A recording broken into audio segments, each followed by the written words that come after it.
my goodness. Good morning, good afternoon, whatever it is for you. I hope you're having a fantastic day. My name is Zach Schaumler. This is Strong Opinion Sports, episode 276. My goodness, we've done a lot of these.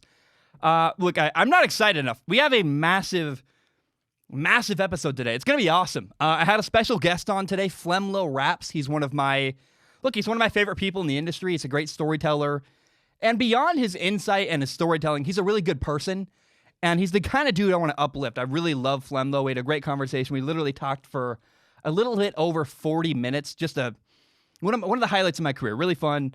We'll have him on again someday. He's just a great dude. Did a lot of stuff behind the scenes to help me too. Just awesome. My dad, Steven's going to make an appearance on today's episode. He came over earlier today.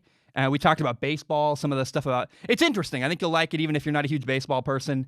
I have three massive topics. We'll start today's episode with Derek Carr and the Raiders. We'll talk about the Jaguars at some point and Gardner Minshew. At the very end of the show, buried at the end, in case you don't want it, we'll talk about Formula One and the Belgian Grand Prix. We'll also have Ask Zach at the end of the show. I want to remind you guys, first of all, actually, this is the last episode I'm recording before doing my NFL predictions episode. I might throw in a tiny Ask Zach episode, like on Sunday, right after the F1 race, to talk about F1 and do some Ask Zach. But I'm hoping to record my NFL predictions podcast on Monday. It takes a ton of work, a ton of time. It's probably my biggest show of the year, honestly, the predictions episode. I started research for it like a month and a half ago. It's a bit overwhelming, actually. It's my biggest episode. We'll do that hopefully Monday. I need to get it done before the season starts next Thursday for the NFL. It's researching, it's studying, it's editing. My predictions, it's a massive effort. I do a lot of research. I watch a ton of film. I've been watching a ton of Derek Carr to try to get ready for that. So that's coming soon. And you need to know this episode is sponsored by Manscaped. I love them. They have a great product, the Lawnmower 3.0. If you're looking for a better solution for shaving downstairs, you can go to manscaped.com, use promo code CLNS20, letter C, letter L, letter N, letter S, CLNS20 for 20% off. I use a Lawnmower 3.0. I highly recommend it. It really is a legitimately great product. They're a good company, too. I think that matters. If I'm going to give a company my business, I want to know that, hey, behind the scenes, they're great. They have been. I really like working with them. To me, that kind of stuff matters. So I recommend the Lawnmower 3.0, not just because they pay me to say that. It certainly does help, but I'll tell you, man, I actually use their product. It's great, and I love it. I want to start today I want to start today with a question from Robert. Robert wrote in the same way you can. You go to patreon.com/Zach Schaumler. And Robert wrote in, he said this. He said, "Hello, Zach.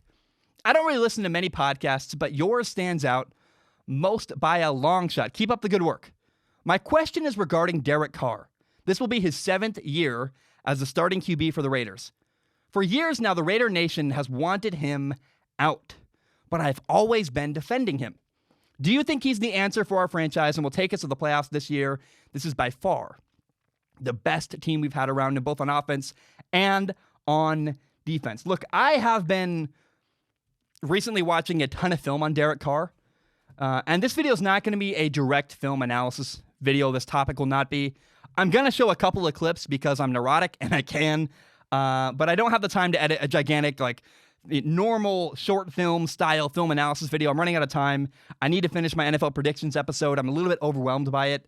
But I've been watching film of Derek Carr because in order to make a good prediction for the Raiders this year, I need to know how good Derek Carr is. And so, first of all, what I found on film is that Derek Carr is a really, really talented quarterback. He does a lot of good stuff. To me, I always ask, what does the film say? That kind of matters. What does the film tell me when I watch film? And look, the film to me says he's a franchise quarterback. I believe in Derek Carr. I like Derek Carr, not just as a person, but he's talented. He does good stuff on film. However, oddly enough, in watching film, having conversations behind the scenes, and then kind of doing some, looking at what's going on with the Raiders, I'm actually not sure that Derek Carr is the long-term solution at quarterback for the Vegas Raiders. And really, to be more specific, I'm not sure that he's the guy for John Gruden, the coach of the Raiders. First of all, I love watching Derek Carr throw the ball. He is a guy who is immensely talented. Watching him reminds me of peak Aaron Rodgers, where the dude can just flip his arm, and it's beautiful. It's an incredibly tight spiral. It literally looks like Derek Carr is like the computer-generated quarterback in Madden. That spiral, it's beautiful, and it's just fun to watch him throw the ball. He's really, really gifted as a passer. Like there's a play week 1 against the Broncos where he uses his eyes to hold the safety inside. He's creating a window for a post. That's a great play. And so Derek Carr does good stuff like that often where, that play helped seal the deal on a key third down, got them a first down to kind of seal the game at the end over the Broncos. Derek Carr does some really good stuff on film. I like Derek Carr, but part of the problem with Derek Carr last year was that he did not have a true number 1 outside receiver. He did have a great tight end, Darren Waller. He's kind of the best-kept secret in the NFL. Hunter Renfrow is a young inside slot receiver as a rookie. He's young, a lot of good stuff. But again, that youth meant he needs to get a little bit bigger, a little bit stronger inside. Hunter Renfrow is a guy who's going to play, I think, for a long time in the NFL. He's never going to be like, oh, he's the best receiver in the league, but he's a very good contributor, and I feel very good about Hunter Renfrow moving forward. Now, Tyrell Williams is the guy that he was frustrating to watch. Tyrell Williams was the guy who replaced Antonio Brown in the Raiders system. And look, he was never going to be Antonio Brown. Those are too big of shoes for him to fill. But he also simply was not up to the task of being a number 1 receiver in the NFL either. Not having a true number 1 receiver, that hurt Derek Carr. There were a lot of drops. There wasn't really a guy on their roster who could win outside. Remember, they traded away Amari Cooper. They had Antonio Brown very briefly, and he didn't work out for reasons I'm not even going to get into. And so not having a true number 1 receiver, a guy who could win outside and create big plays, it was very limiting for the Raiders. Now, the Raiders and their quarterback, Derek Carr, you have the roster, the people around Derek Carr, and then you have Derek Carr. Now, they're separate entities, but they had really kind of the same problem last year, which is that across the board, there were way too many small mistakes. Costly penalties on key downs, fumbles, lots of avoidable mistakes, a lot of mental mistakes, to be totally honest, and errors that simply cannot happen if you're an NFL franchise. Just things that were like, you can't have a holding penalty on 3rd and 5. You can't have a drop pass in that situation. You got to run the right route there. You can't throw the ball there. There's just weird things where, come on, guys. As a whole, it's not Derek Carr's fault. It's the entire roster. The defense had problems. Everybody on the roster. John Gruden's a good coach, but I wonder, is it a discipline problem? Why is there a lack of attention to detail with the Raiders? Why did that happen last year? Week 2 against Kansas City, there was an interception on the goal line, and Derek Carr did the right thing. A running play is called, but the defense was blitzing, and so Carr made a check at the line of scrimmage. He throws a fade ball to counter the blitz, and his receiver doesn't even look for the ball. He missed the check at the line of scrimmage. And that's a costly mental mistake. It gave an easy interception to the Chiefs.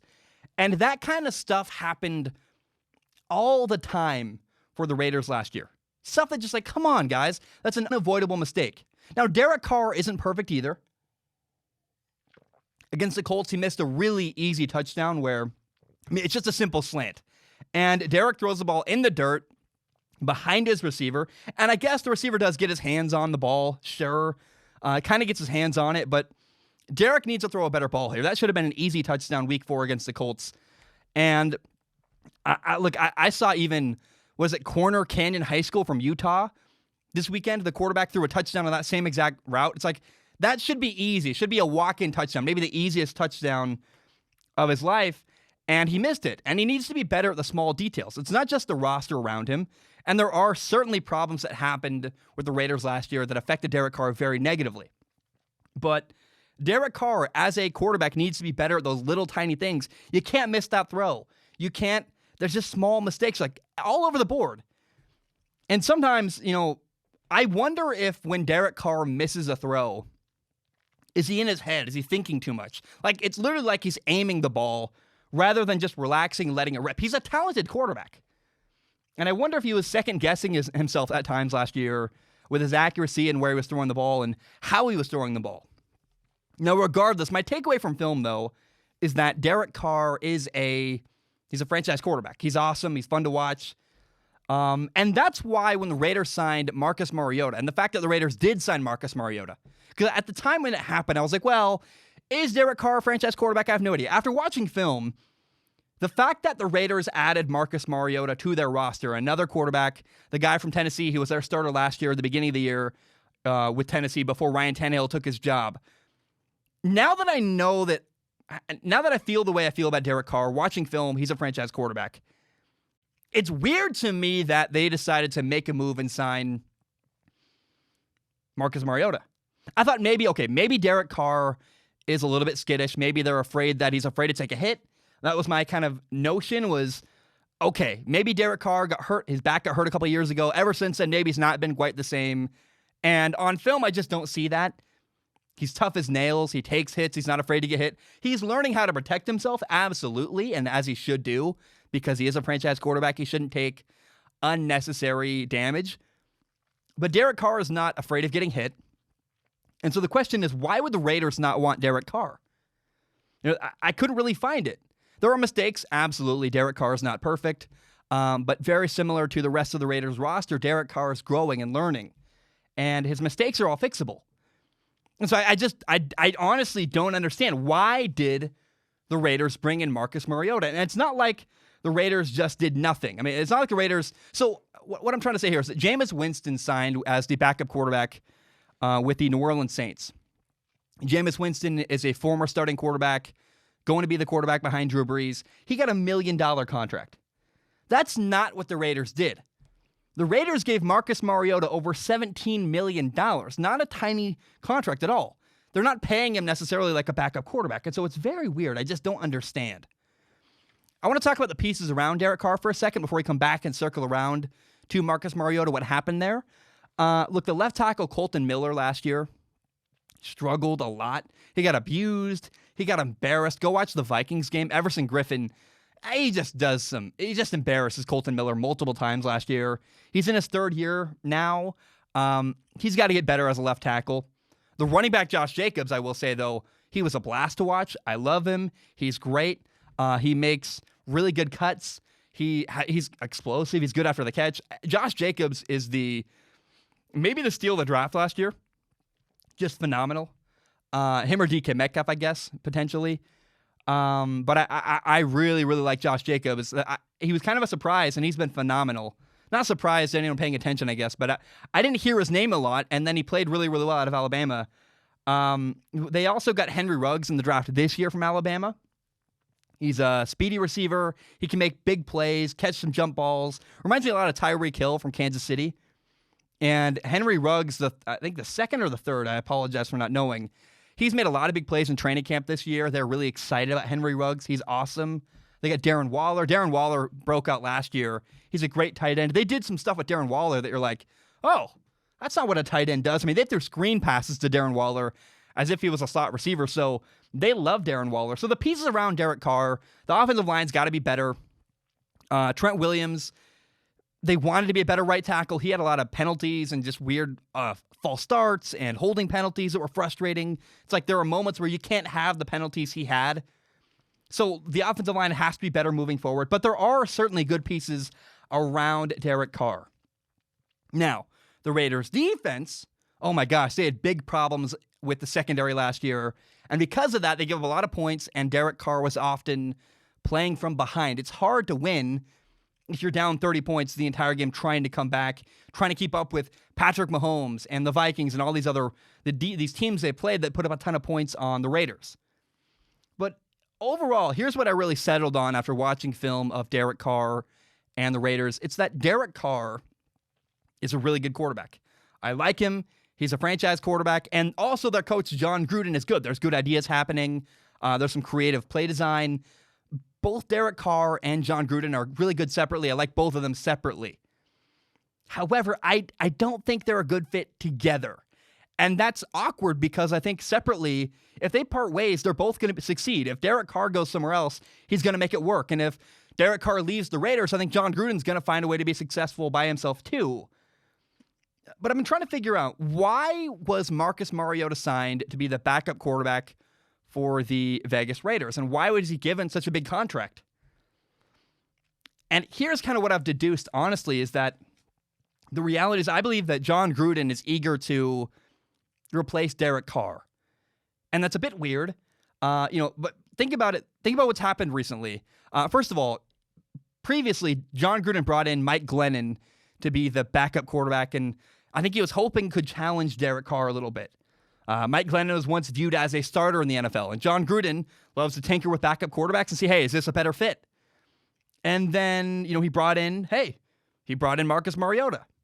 And so John Gruden keeps trying to find another option instead of Derek Carr. I'm not sure that John Gruden really loves Derek Carr.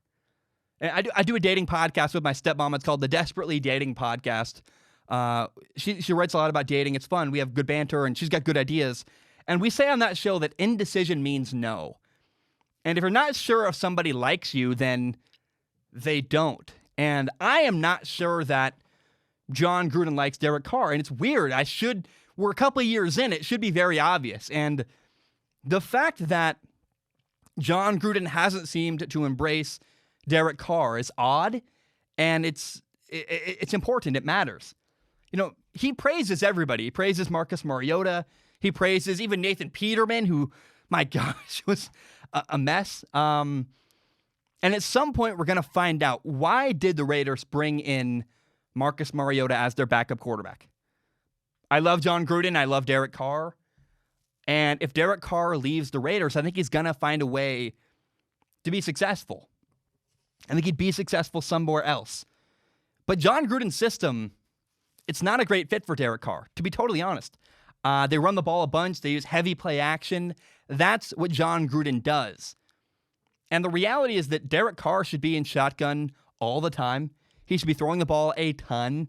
And I think he's a better fit in a different system that's not John Gruden's. He's okay in John Gruden's system, but I think he'd be better actually somewhere else. And another weird reality is that the best year of Derek Carr's career in the NFL, 2016, it happened with a coach that was not named John Gruden. His head coach was Jack Del Rio. Bill Musgrave was the offensive coordinator. It was a different offense. It was a different system. And Derek Carr was better. Borderline MVP candidate. So I don't know that Derek Carr is a long-term plan in Vegas. I don't have a lot of confidence in that. And it's weird to say, but why isn't John Gruden embracing him? Why sign Mariota? And for a long time, I kind of had this theory that, okay, the reason why John Gruden isn't signing Derek Carr, isn't praising Derek Carr, is because, he doesn't want to inflate his ego. Made sense to me, but it's been years. And as time has gone on, it's gotten weirder and weirder. There hasn't been this key moment where John Gruden goes, Derek Carr is my guy.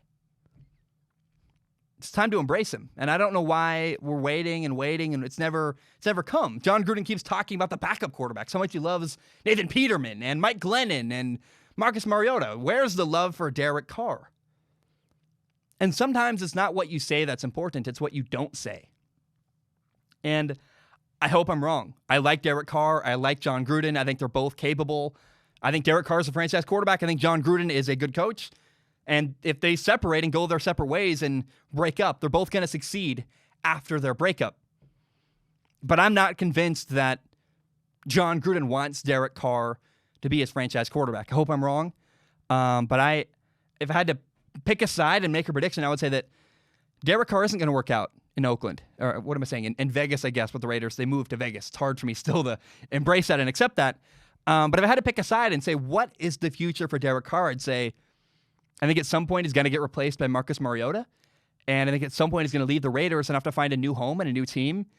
And might do better. Might find a better fit for him than playing for John Gruden with the Raiders. All right. I want to shift gears now to Jacksonville. The Jacksonville Jaguars have made two big moves recently. They traded Yannick Ngakoue to the Minnesota Vikings. The Vikings got Ngakoue, who's a defensive end, and the Jaguars got a 2021 second-round pick and a conditional 5th-round pick for 2022. And part of the deal, which is interesting and kind of weird, is that Yannick Ngakoue was willing to take a $6 million pay cut to make the trade happen. And so the translation there is that he wanted out of Jacksonville so bad he would do anything, by any means necessary. He was willing to make it work to get out of Jacksonville. He didn't want to be part of their organization again. Ding, ding, ding, ding, ding. Red flag, red flag, red flag. And not about Yannick Ngakoue. It makes the organization in Jacksonville look bad.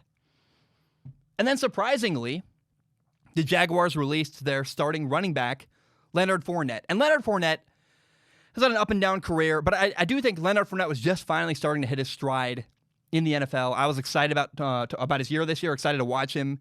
He was the number 4 overall pick in the 2017 NFL Draft. Some people label him a bust, and we'll talk about that more in a minute. But first I want to say this, is that I feel so bad for the Jaguars quarterback, Gardner Minshew. I feel so bad for him. You do realize what's happening, right? You do realize what's going on? The Jaguars are pinning Gardner Minshew back and setting him up for failure. They are not giving him a good situation to play in. They're not supporting Gardner Minshew. And what that tells me is that they're not committed to him long term. They aren't even committed to winning, in my opinion. I see a lot of stuff out there. For some weird reason, it's become a debate. People are saying, are the Jaguars tanking? Are the Jaguars tanking? Let's end the debate. Why is that a debate? Yes, absolutely. The Jaguars, they're tanking. It's very clear to me. And in case you don't know what that means is that they are losing intentionally, or at least they're trying to lose intentionally, so they can get a higher draft pick in the NFL draft. They're tanking for Trevor Lawrence, who's expected to be the number 1 quarterback in the NFL draft. And if it's not Trevor Lawrence, they're going to get whoever the top quarterback is in the NFL draft. And here's how tanking works in the NFL. It's not the players, it's not the coaches.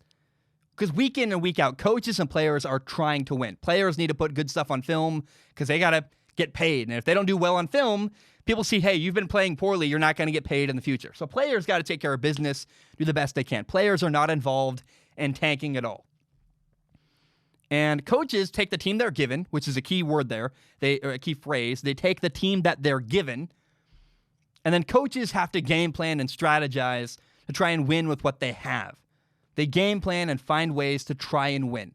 They may not succeed, but the players and coaches, they give everything they have because their jobs and their reputation depend on it. Tanking does not happen with players and coaches. Tanking in the NFL happens in the front office. Coaches can scheme all they want, but if they're given a bad roster, they're not going to win. They're going to lose. And a team's front office will trade away their top players. They'll try to go get draft picks. They will get rid of all their big contracts. They'll say, goodbye, Nick Foles. Goodbye, Leonard Fournette. See you later, Jalen Ramsey. Bye, Yannick Ngakoue. We're getting draft picks for you. The Jaguars roster is trying to void the Jaguars front office is trying to void their roster of talent. They're trying to get rid of all their talent to make them less competitive. That is how an NFL team will tank. Again, not the players, not the coaches. That's exactly what the Jaguars are doing. They're tanking. They're getting rid of their talent. And I take it personally because they're screwing over Gardner Minshew, a guy who I care about, a dude I've met. I've shaken his hand. I met him in college. I root for Gardner Minshew. And so watching him get screwed over is personally hard for me to watch. It's hard for me to see. And the Jaguars have stripped the team around Gardner Minshew. They're scheming. They're plotting. And they're trying to make him look bad. It seems like that. Maybe they're not trying intentionally to make Gardner Minshew look bad, but they're trying to lose, and that's going to make Gardner Minshew look bad. You're going to make him look bad, then they're going to replace him. Hey, you stink. We lost. You're out. Next guy in. And so when the Jaguars are bad this year, this is something I've said for a long time. Go back, listen to my old videos. I've been saying this for months. When the Jaguars are bad this year, do not blame their quarterback. They're setting him up to fail. They took away almost all of his tools. I mean, Gardner Minshew's going to try and fight. That's who he is. He's going to work his butt off and do the best he can. But there's nothing to work with. If you take away a builder's tools, you're not going to get mad at him when he has nothing left to build you a house because, you took away everything I have to build a house is gone. How can I build you a house with no tools? And Gardner deserves better.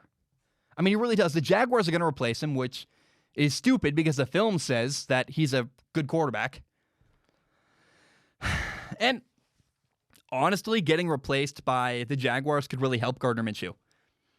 Because in a weird, kind of, sort of odd way, it could help him get out of a bad situation with a team that's not supporting him. He could go to a better team. Gardner Minshew could go to the Tampa Bay Buccaneers or the Saints or the Steelers. Go to Pittsburgh. Try to replace a Hall of Fame quarterback, a guy who was good and is now retiring. Go to a good roster where all they need is a quarterback. And hey, Gardner Minshew, take him for cheap. It's a cheap contract. I mean, I think the Cowboys would be better off with Gardner Minshew and his contract than giving Dak Prescott $100 million.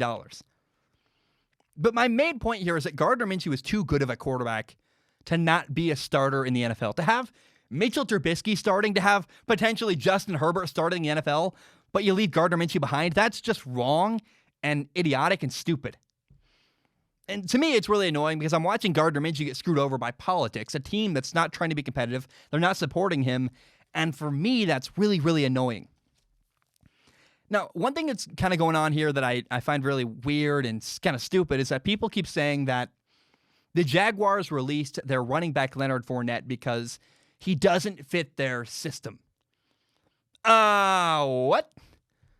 That's really stupid. I don't agree with that at all. It's a coach's job, in case you don't know, it's a coach's job to build your system around your players. And then also, how could he not be a good fit? I don't understand because Leonard Fournette runs the ball really hard. He can also catch the ball out of the backfield. I don't know how you can't find a spot on your roster for a guy like that. So basically, it's a nonsensical excuse to say, well, we can't find a spot for Leonard Fournette because he's not a good fit in our system. Then build your system around a good running back. I don't understand it. Again, the Jaguars are tanking. They're not trying to win. They're not trying to be competitive. Now, I will say they do have a couple of good players. They've got DJ Chark. They got Josh Allen. Miles Jack, a really good linebacker. I watched him play at Bellevue High School from my home state. Got Gardner Minshew. But the reality is that the Jaguars do not have enough good players to be competitive. And that's not an accident. That's by design. The Jaguars are tanking.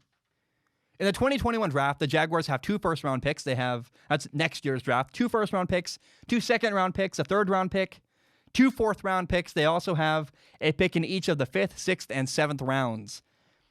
The Jaguars are trading away or getting rid of their talented players and stockpiling draft picks because the Jaguars, without a shadow of a doubt, the Jaguars are tanking. Okay, guys, I want to shift gears. Really fun topic next. Earlier today, I got on the phone and recorded an interview with FlemLo Raps. I'm sure you know who he is. He doesn't really need an introduction, but he's one of my favorite people in the industry. He's a great storyteller. I love the dude just as a human being. He's a good guy. I want to give you guys a bit of a heads up, though. I think I caught him off guard because of the way I do phone call interviews. The first couple words he said have audio from his camera because I think he immediately realized, oh, crap, I got to hit record on my microphone. So if you hear the first 2 seconds and it sounds like weird audio from him on his end, it's totally okay. Hang in there because after the first 2 seconds, he turned on his mic. It sounds really great. I work hard to have interviews that sound good. I don't just do phone interviews if I can because if a guy on his end can record his audio and then we have better audio for the whole conversation, it sounds way better to me. So please enjoy it. I love FlemLo. He's a great dude. That's really what he goes by. That's what his friends call him. And enjoy my conversation with an awesome dude, FlemLo Raps. Oh, and I want to say, first of all, my favorite thing he does, if you don't know, he goes, chew to Wayne. And I don't have Lil Wayne music to play, but I want to give him a shout out there because I love that he goes like, and I cannot do it justice, but he goes, chew the Wayne. And it sounds awesome. I can't do it, but gosh, I love FlemLo. Great conversation. Enjoy that now. Yo. Hey, man, how are you? I'm good, bro. It's good to talk to you. Hey, man, can I start by just giving you a compliment? Absolutely. I've known who you are for a long time. The thing that always sticks out to me is that you're so, first of all, you're a great example for young guys. You're also really empathetic. And I think when people talk about sports, people often forget that we're talking about human beings. And you're so good at empathy, and both setting a good example, saying, hey, there's certain stuff you got to do, you got to take care of business, but also understanding that people make mistakes and they're human, and you're so good at the human element. Can you talk about your beliefs a little bit? Because I'm a fan of you and who you are, not just your content. Well, first off, bro, appreciate that, man. Yeah. It's funny, like, I think it's just because I came to YouTube and like people got to know me a little bit later in my life. Like a lot of cats that get on YouTube are usually younger. Yeah. I think I probably got on by like 27, 28. So I had just lived a lot of life, man. I went to college for 3-4 years, and then I managed a $1 million retail store for like 5 years. So I feel like I've been through a lot. Yeah. I made a ton of mistakes. And I know so many people like where I'm from who are good, they're good cats. Yeah. They take care of their kids. They love their family. They got the same morals as, the average American. But they sometimes make bad decisions. They get caught in these situations. And it's a lot of stuff situations I grew up in, I didn't even realize how bad it was. You know what I'm saying? Until you kind of get that perspective as you get out in the world. A lot of people never get that perspective, or they get it too late. So when I look at athletes, I literally just look at them as people. And it was weird to me at first that a lot of people didn't look at it like that. You know what I'm saying? Yeah. Like, I think Josh Gordon is a good example. Like a whole lot of people, like the same people who would be like, yo, addiction is a real thing. It's a disease. It's, and they'll understand like their uncle has an addiction problem, but they can't understand that Josh Gordon has an addiction problem. Like, you know what I mean? They think that because he can run fast and jump high, that for some reason he should just be immune to all the other, all these other human situations. And I just always kind of thought that was ridiculous, honestly. Yeah, and so, a little bit. And so I try to bring that to my channel. So when I talk about it, what I do is, man, and I'm gonna stick with Josh Gordon because I think it's just a good example. Mm-hmm. I saw so much stuff about Josh Gordon on ESPN. He's getting talked about every single day. I had no idea that he started doing he became addicted to, I won't go into it because, YouTube, but he became addicted to a lot of different things. He was like 13, 14 years old. His parents were addicts. Yeah. And that stuff was just on the internet. I don't know Josh Gordon. It was just out there, public information. But I never heard it. Like when the story got told, that never got mentioned. Yeah. And that doesn't change the fact that, look, man, you have an issue, you need to try to fix it, and it's a problem. You broke the rules, you're gonna get punished for it. It don't change that fact at all. Yeah. But I just like to have the context. You know what I'm saying? So now I can understand a little bit better why he's making these decisions that he's making. And it just, when you think about it, kind of makes sense. Like if you're an addict and you're poor and then you get money, you know what I'm saying? Like now you have access to all the stuff that you was doing before. You can do it times 10 because there's nothing stopping you. So it kind of makes sense. Like you just understand it, you know what I'm saying? And so that's really all I was looking to do, to be quite honest. And then I also, my internet, this is my rule on the internet, period. On the internet, because, I'm 32, so I kind of came up when, as the internet was taking off, but I got, again, a lot of real life experience. I try not to say nothing on the internet I wouldn't say to a person. Like I really run that through my mind. Like, would I say this if I was across from this dude? You know what I'm saying? And if I wouldn't say it across from the dude, I try to abstain from saying it on the internet. You know what I'm saying? I ain't perfect, policy. But that's pretty much my guiding star. So I try to look at it like that. If I was actually having a conversation with this person, or like his mother was watching this video, or something like that. Well, the thing is, sometimes they do. Be respectful. If I may, have you ever had athletes reach out to you? Because I have, and they really like when we talk about them as human beings.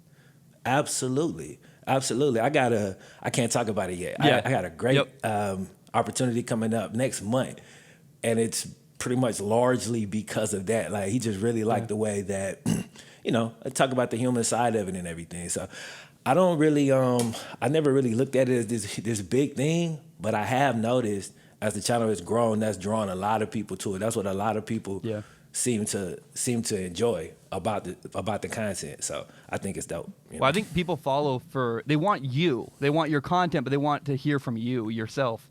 And I totally understand that. I love the way you covered Kima Siverand. He was a guy that he got cut for a lot of people made it kind of into a meme. He got cut for trying to sneak a girl into his hotel room. Yeah. And I get, like, it is a funny story. Like, you look at it face value, you go, oh my gosh, that's the most hilarious thing I've ever heard. But he's also a dude who misses out on maybe his lifelong dream. And that's inherently sad and heartbreaking. And I thought the way you covered that story, man, was so great. Thank you, bro. I appreciate that. Because it's anytime there's a story like there's so many jokes. It's like it's so easy to go that route. Yeah. But like I really think about it like I think anybody can do this. Like I don't think this is anything special. Like I really don't. Yeah. When a young, again, I'm 32. These cats is like usually in their 20s, man. When a young person makes a terrible decision, I could always look at it and be like, man, I remember I made this terrible decision. I made this like this is me. This is like my little brother, my little cousin. Like, so I look at it like that. So I don't want to be like overly harsh or overly judgmental. Yeah, you made a stupid mistake, and I'm gonna tell you made a stupid mistake. But at the same time, I can also empathize with you, and I understand that we've all made stupid mistakes. Sometimes you end up paying big. Sometimes you get away with it. Yeah. He ended up paying huge, and it's something that probably seemed real important to him at the time. And I know, bro, 4-5 years down the line, he gonna think back on that, and it's gonna eat him up, you know. And that's sad, you know, because it's gonna be hard for him. It's possible. People have done it. It's gonna be hard for him though to move on to like the next stage of his life because he's gonna understand he really blew this opportunity just because hormones. You know what I'm saying? Yeah. And so it's rough. You know, the one it's gonna be rough for him to deal with. The one I always understand is when guys, if you're 22 years old, you make a couple $1 million. I don't know how you don't, and you've lived your whole life. I know. I grew up in a mobile home. I worked at a car wash for 2.5 years. I was building strong beta sports, going to college. Like the first time I got enough money from YouTube to like survive and get my own place, I didn't know what to do with it. And I can't imagine, I was living paycheck to paycheck and I still almost do. And I was like, oh my gosh, I have all this money. It felt so great. I can't imagine if that was, instead of, enough to survive, if it was millions of dollars. Can you imagine? I can't. It's crazy. It's very difficult to imagine, but I just, like the thing you have to do is that you see how you can put that in perspective? Like you gotta be able to put it in perspective. Anytime you see a person do something, instead of being like, yo, this person's an idiot. Like try to think about it like, okay, if that was me, what would I really do? Yeah. What did I do that one time I got that bonus check at work? I splurged. You know what I'm saying? And I got like you got a $700 bonus check at work and you pretty much blew the whole thing. So imagine if you got $1 million bonus check. You know what I'm saying? Yeah. You're gonna likely have that same behavior, especially at least until you get used to, you get used to actually having money and you learn like what to do with it. Well, it's funny too, man. $1 million, you could spend that so quick. I mean, you buy a house for your mom, a car, another house, like it's gone. Yeah, like bam, it can be gone just like that. Yeah, just like that. And if you're an athlete and your career is hella short, it's dangerous. And that's why when Cass is holding out and all of that, I get it, bro. Like, it's like, dog, I got to get paid right now. My shelf life is, like, my career span is not that long. Like, I know I'm making a whole bunch of money, but I'm not going to make this amount for the next 30, 40 years, like most careers. Did you see the way that... You got to get it while you can get it. Oh, for sure, man. Did you see the way that Melvin Ingram held out? Yeah. I loved that. I didn't see it like in detail, but I just saw that he was at practice just not participating. Yep. Well, he was helping guys out. He's coaching out. He's engaged. He's just not risking injury till he gets paid. I love that. That's perfect. And that's smart. That's like, I actually didn't even know. I didn't know like all the details of that. Like, but see, that's when you look at the situation and say, yo, what is my goal here to get paid? It's like a lot of times when guys hold out, they say their goal is to get paid, but it seems like their goal is to kind of get back at the organization. You know what I'm saying? It feels like more like a revenge than a means to an end. And so, like, the way he did it, that's dope. I think everybody should really, like, take a page out of his book. Absolutely. That was smart. Well, I hate when guys are... I get the holdout, but it's tough when guys are, like, alone in the woods, deep somewhere, not answering anything. They're holed away somewhere. It's like, man, you're not present. You're not engaged. Your leadership is being lost. Your presence is being lost. It's hard. Yeah. And you want to reward a guy. You should only get to that point if you try the Melvin Ingram route and it doesn't work. right? Like, so if you did that this year and then you still end up not getting paid, like you can get to that point if the organization is just not willing to work with you at all. Yeah. But usually, they'll be at least somewhat reasonable if you're somewhat reasonable. Where are you from? Most of the time. I know you're a Bengals fan. I would assume yeah. Cincinnati. Where'd you grow up? I grew up in Mississippi. Man. Of all places, yeah. So you're probably wondering, like, why is a kid from Mississippi a Cincinnati Bengals fan? Yes, absolutely I am. All right, man. So here it is. So I'm from Mississippi, super small town, like the country. You can deer hunt from my porch. Like no cap. Like you can shoot deer from my porch. My dad is a Cowboys fan because when he was growing up, that's all that was on TV. Mississippi doesn't have a team. Right? Yep. My uncle, we own like this big piece of land. So it's my house, my granddad's house, and my uncle's house. My uncle is an Eagles fan. My granddad is a Dolphins fan. So growing up, every male I know have a different team. You know what I'm saying? Yep. So I didn't really understand the whole concept of people all pulling for the same team. Like I didn't see that really until I went to college. But in in my younger life, I ain't never see that. So I was like, man, I gotta pick me a team. When I started playing football around like 7th grade, I played receiver. And my dad had put me on Michael Irvin and Jerry Rice. I grew up watching football with him. Yeah. And so when I watch the game, I'm watching the receivers. That's it.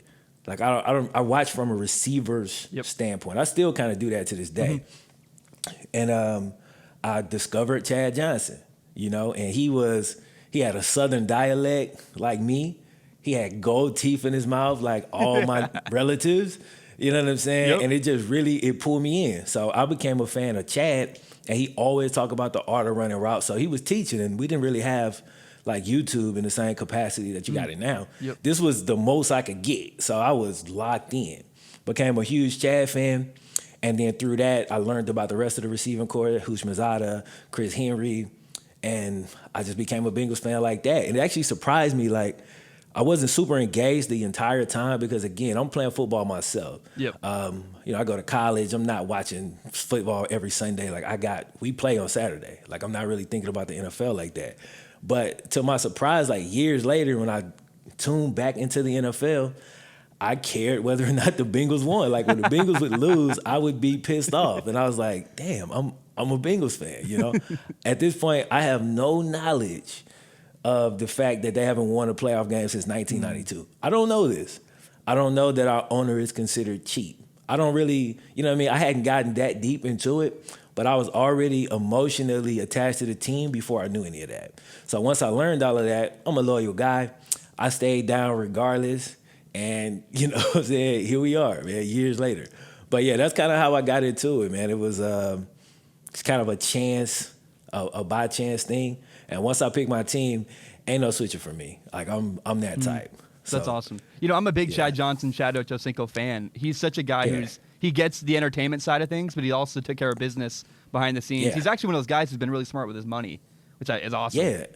He's just a nice dude, bro. Yeah. He's a good dude, bro. He be sending out money all the time, leaving $2,000 tips. I mean, and those are like small things, but it's just like cool stuff, like putting that good energy out there. He posts that on Twitter, and it influenced people like me. It influenced people like all the people that follow him to just do nice stuff sometimes. You know what I'm saying? Like, just put that good energy out there, like brighten up somebody else's day. Like, it just go a long way. You know what I'm saying? So yeah, I'm still a huge fan of Chad. Are you a fan of Marshawn Lynch? I'm watching Last Chance U season 5, and I see beast mode on the back of their shirts everywhere. I'm like, oh wow, that makes sense. It's pretty cool. Yeah. I am a fan of Marshawn. That's my dude. If I may, have you ever been to Cincinnati? I have not.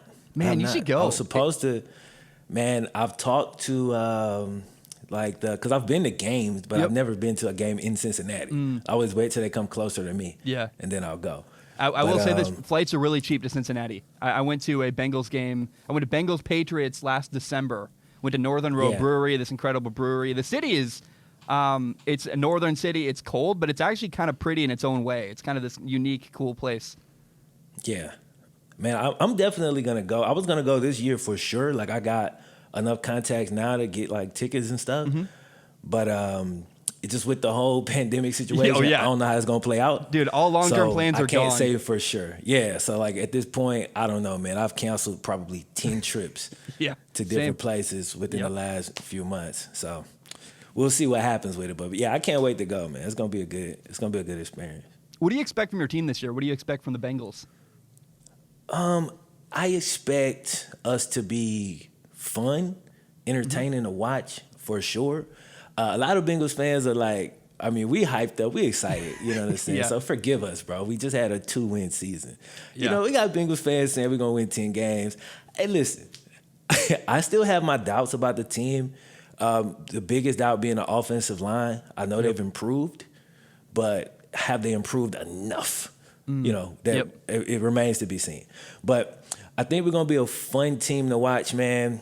And I'm just kind of looking forward to growth. I'm not ready to give like my record prediction yet. I'm gonna get that in the video, but so I ain't ready to get that just yet. But I think we're gonna surprise a lot of people. We're gonna be much improved. I think our defense is gonna be a lot better than a lot of people think. And people don't seem to understand how good our receiving core is. And I get it; they're always hurt. So you know, every time we play on prime time, we got like Tyler Boyd is probably the only receiver you see out there that you recognize. Everybody else is just backup players because AJ's been hurt for the last 2 years and John Ross has been hurt since we drafted him.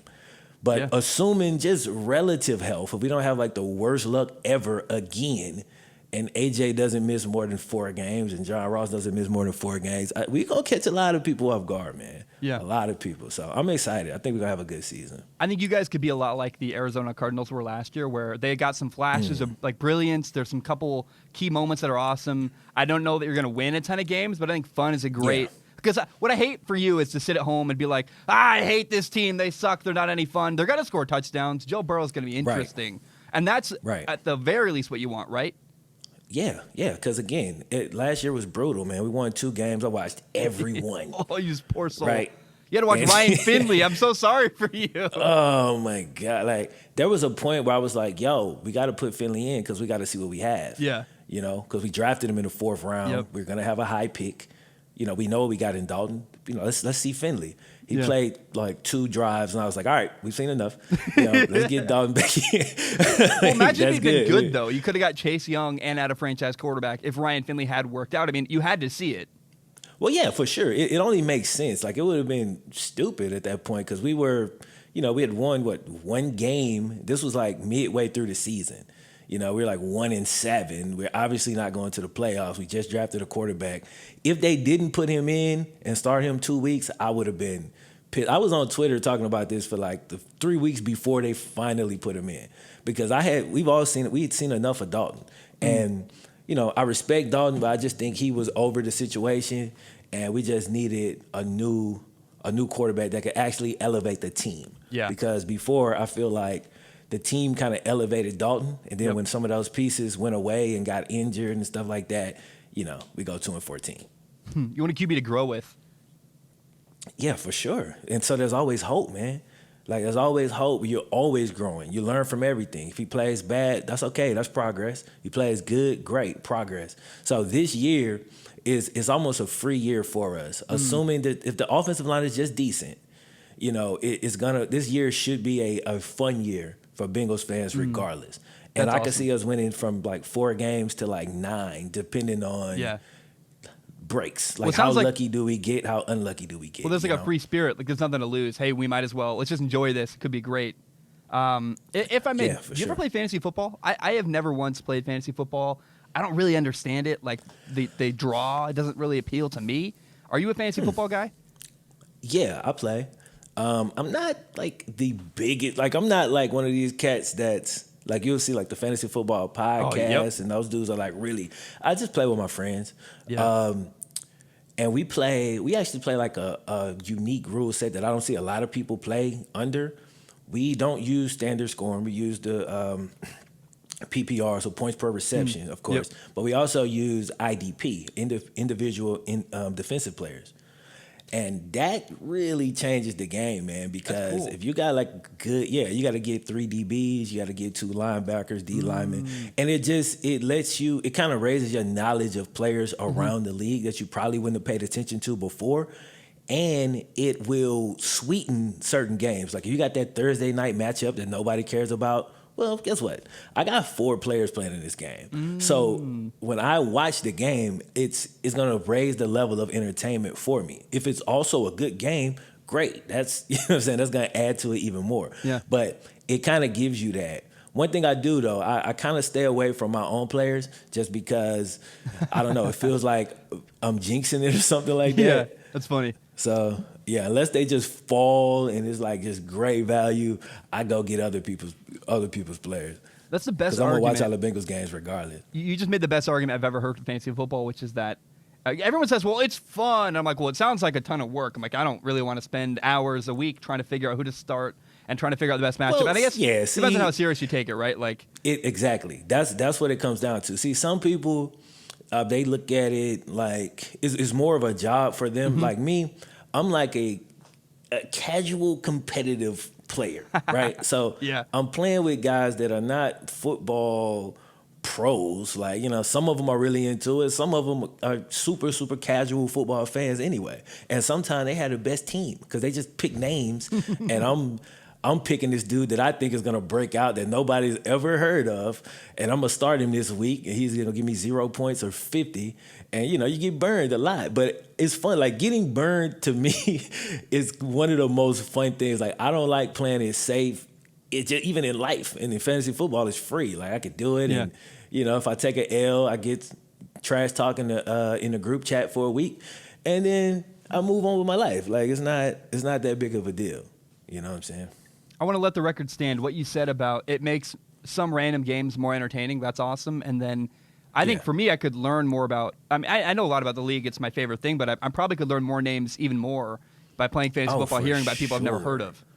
For sure. You start to learn like the third guy, the third receiver on the depth chart, the backup running back for this team, because once Alvin Kamara gets hurt, you need to know that they got Latavius Murray. Yeah. You know what I'm saying? Like, and so it's like all these little extra little nuanced things that you kind of learn about players that are not at the top of the depth chart and that aren't always being talked about on ESPN.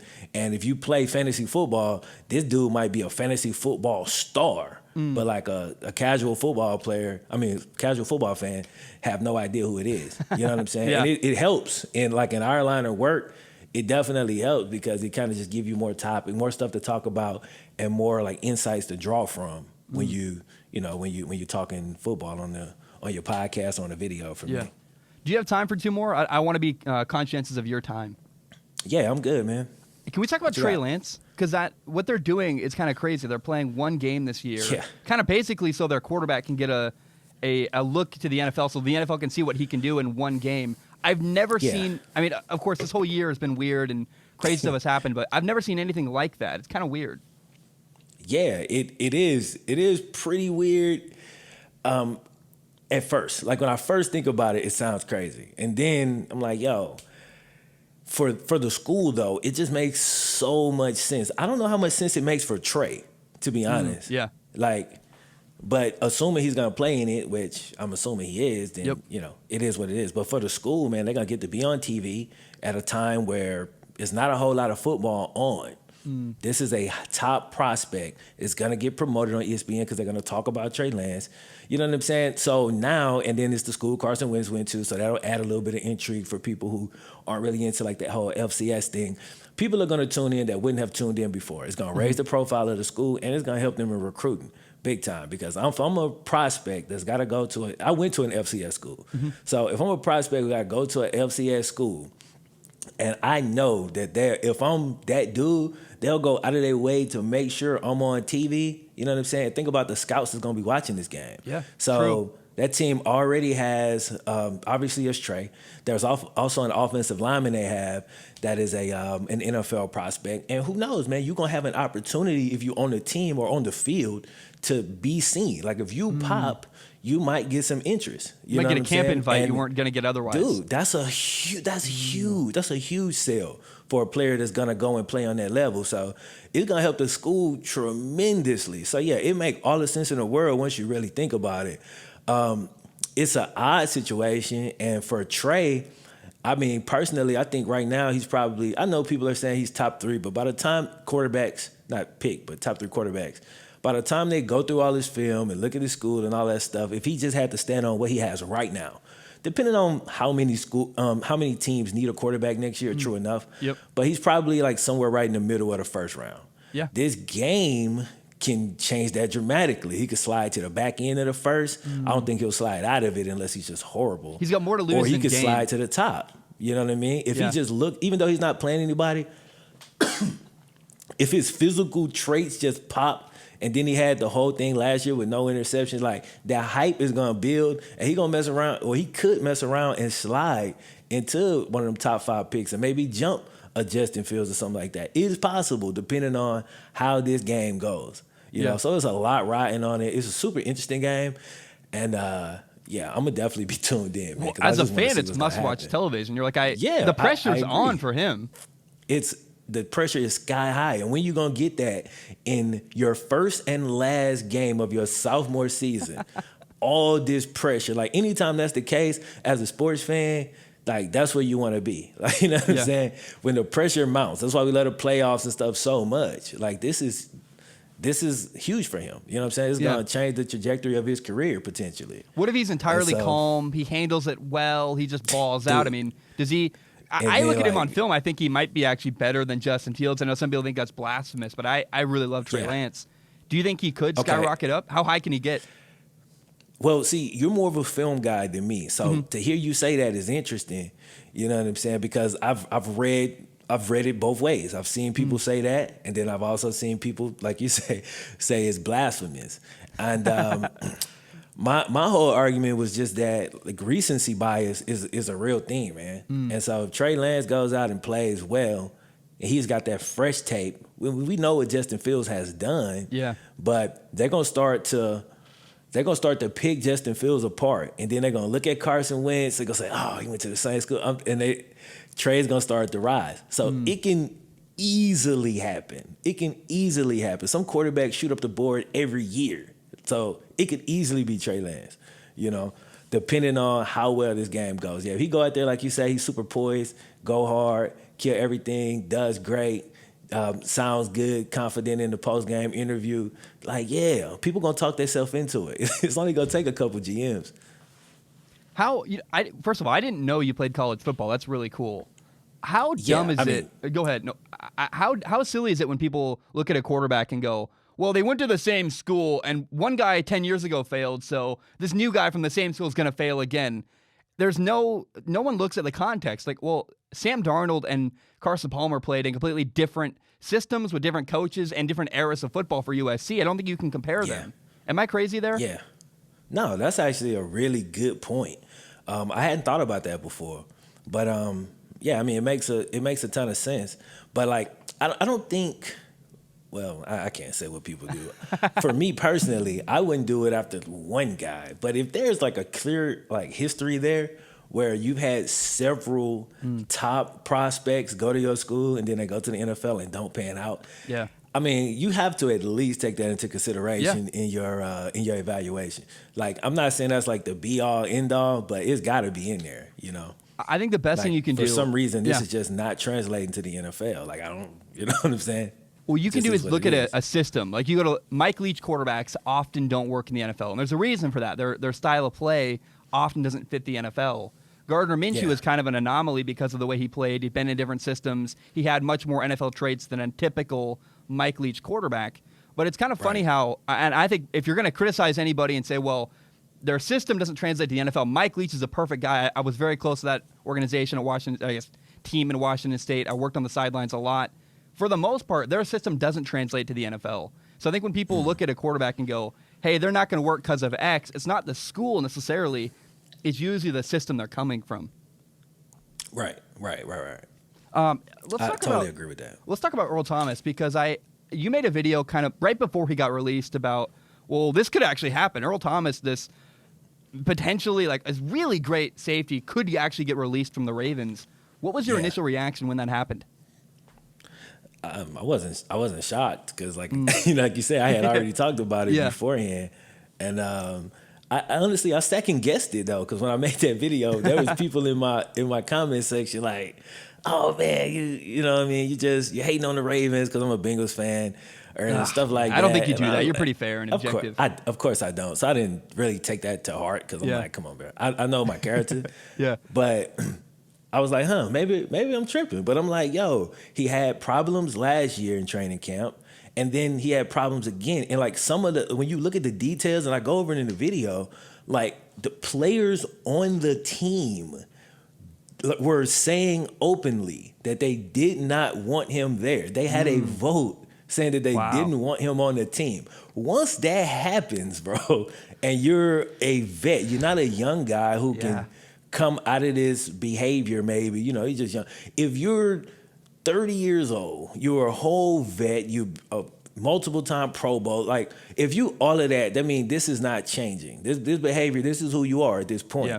And you just don't fit with this team in this locker room. Not to mention, Earl was also complaining about the Ravens' defense, and it was more complicated than it needed to be, and he wasn't able to play to his strengths all the time. And I also have friends who are diehard Ravens fans, and they complained about Earl Thomas all last year, about his play specifically. Now, I wasn't really super open to it at the time because my team is 2-14, and you're complaining about your future Hall of Fame free safety. I don't really care what you're saying, but in hindsight, you know, they was right. And so the fact that they were saying that, and then players on the team actually echoed that and was pushing up this younger safety that they want to see. I think Josh Elliott, if I'm not mixing up his name. I mean, so once I saw all of that, I knew it was a pretty big possibility. I thought it was likely. Like, I thought it was going to most likely happen. You know what I'm saying? So, yeah, I wasn't shocked when they actually let him go. You know, I wonder if they're better off without him. Everything I hear sounds like a team that I actually didn't know about the vote. That's new information to me, that they're like, we just don't want this guy around. Yeah, the leadership council is what they said. The leadership council on the team voted that they did not want him around.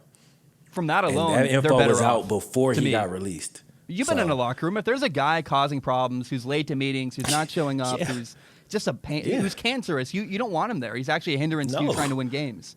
Absolutely. Especially a team like the Ravens that's so well run, their locker room is strong.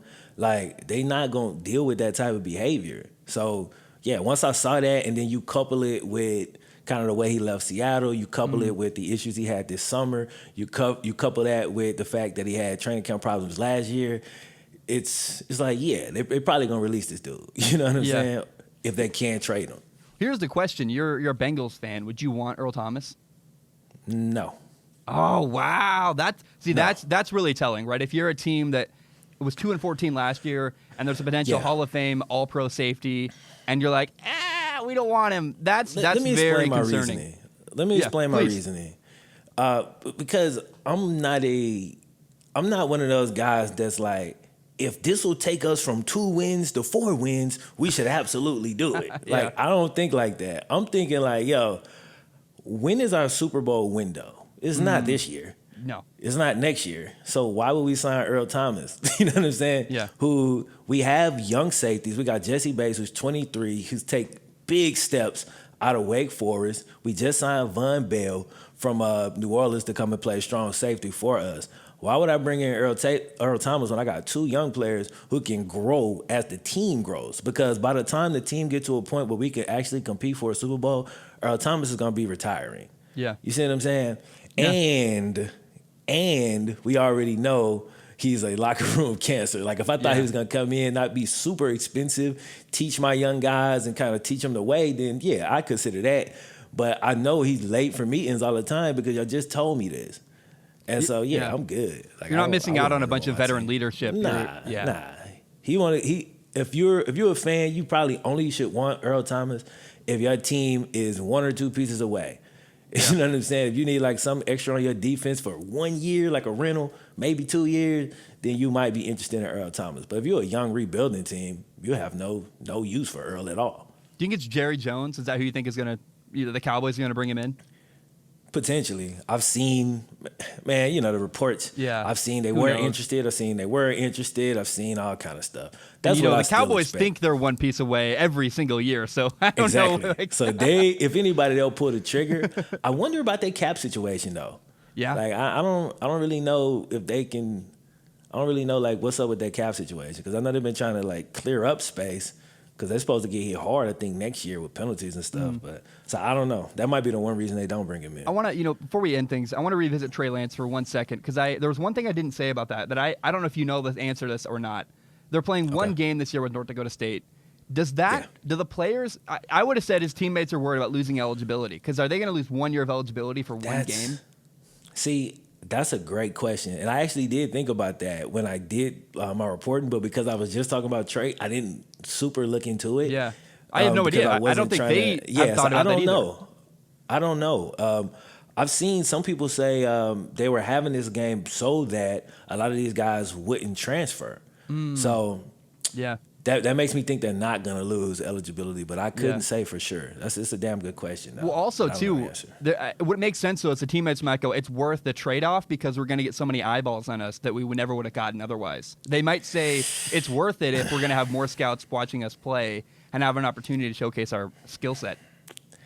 I mean, that might be the case for like 3 or Yeah. 4 guys on the team who think they got a shot to go to the NFL. But if I don't think I got a shot to go to the NFL, I think it's very unlikely. I just want to play as many football games as I can before my career is over. I'm not going to burn a whole year for one game. You know what I'm saying? Yeah, man. I was going to end that there, but there's one more thing I want to ask you because you played college football. You played at the FCS level. I had no idea. I always tell guys, I know a lot of people that have chosen to play FCS football. I'm really close to Eastern Washington, their program. I have friends there. I've worked there on their national championship run. I worked on the sidelines for them. I know people that went there on scholarship rather than going to like a Pac-12 school as a walk-on because they realized, hey, I want to go somewhere I'm actually wanted. I want to try to get playing time. I don't want to waste 4 years of my life as, you know, a practice squad dummy. And can you speak to that at all? Because you might have some kind of experience with that where I think it's important to chase playing time, chase the experience you want. And I don't know that everyone thinks about it that way. Yeah, I wish I could say I was thinking about that when I was coming out of high school. I wasn't. I mean, it makes total sense to me as an adult. And if I had to make that decision today, I would err on that side. Go somewhere that you wanted. And I said FCS. Let me be clear. I went to a D1 AA school, Southern University. It's a historically black college. But on NCAA, like football game series, we would have been considered FCS. Yeah. So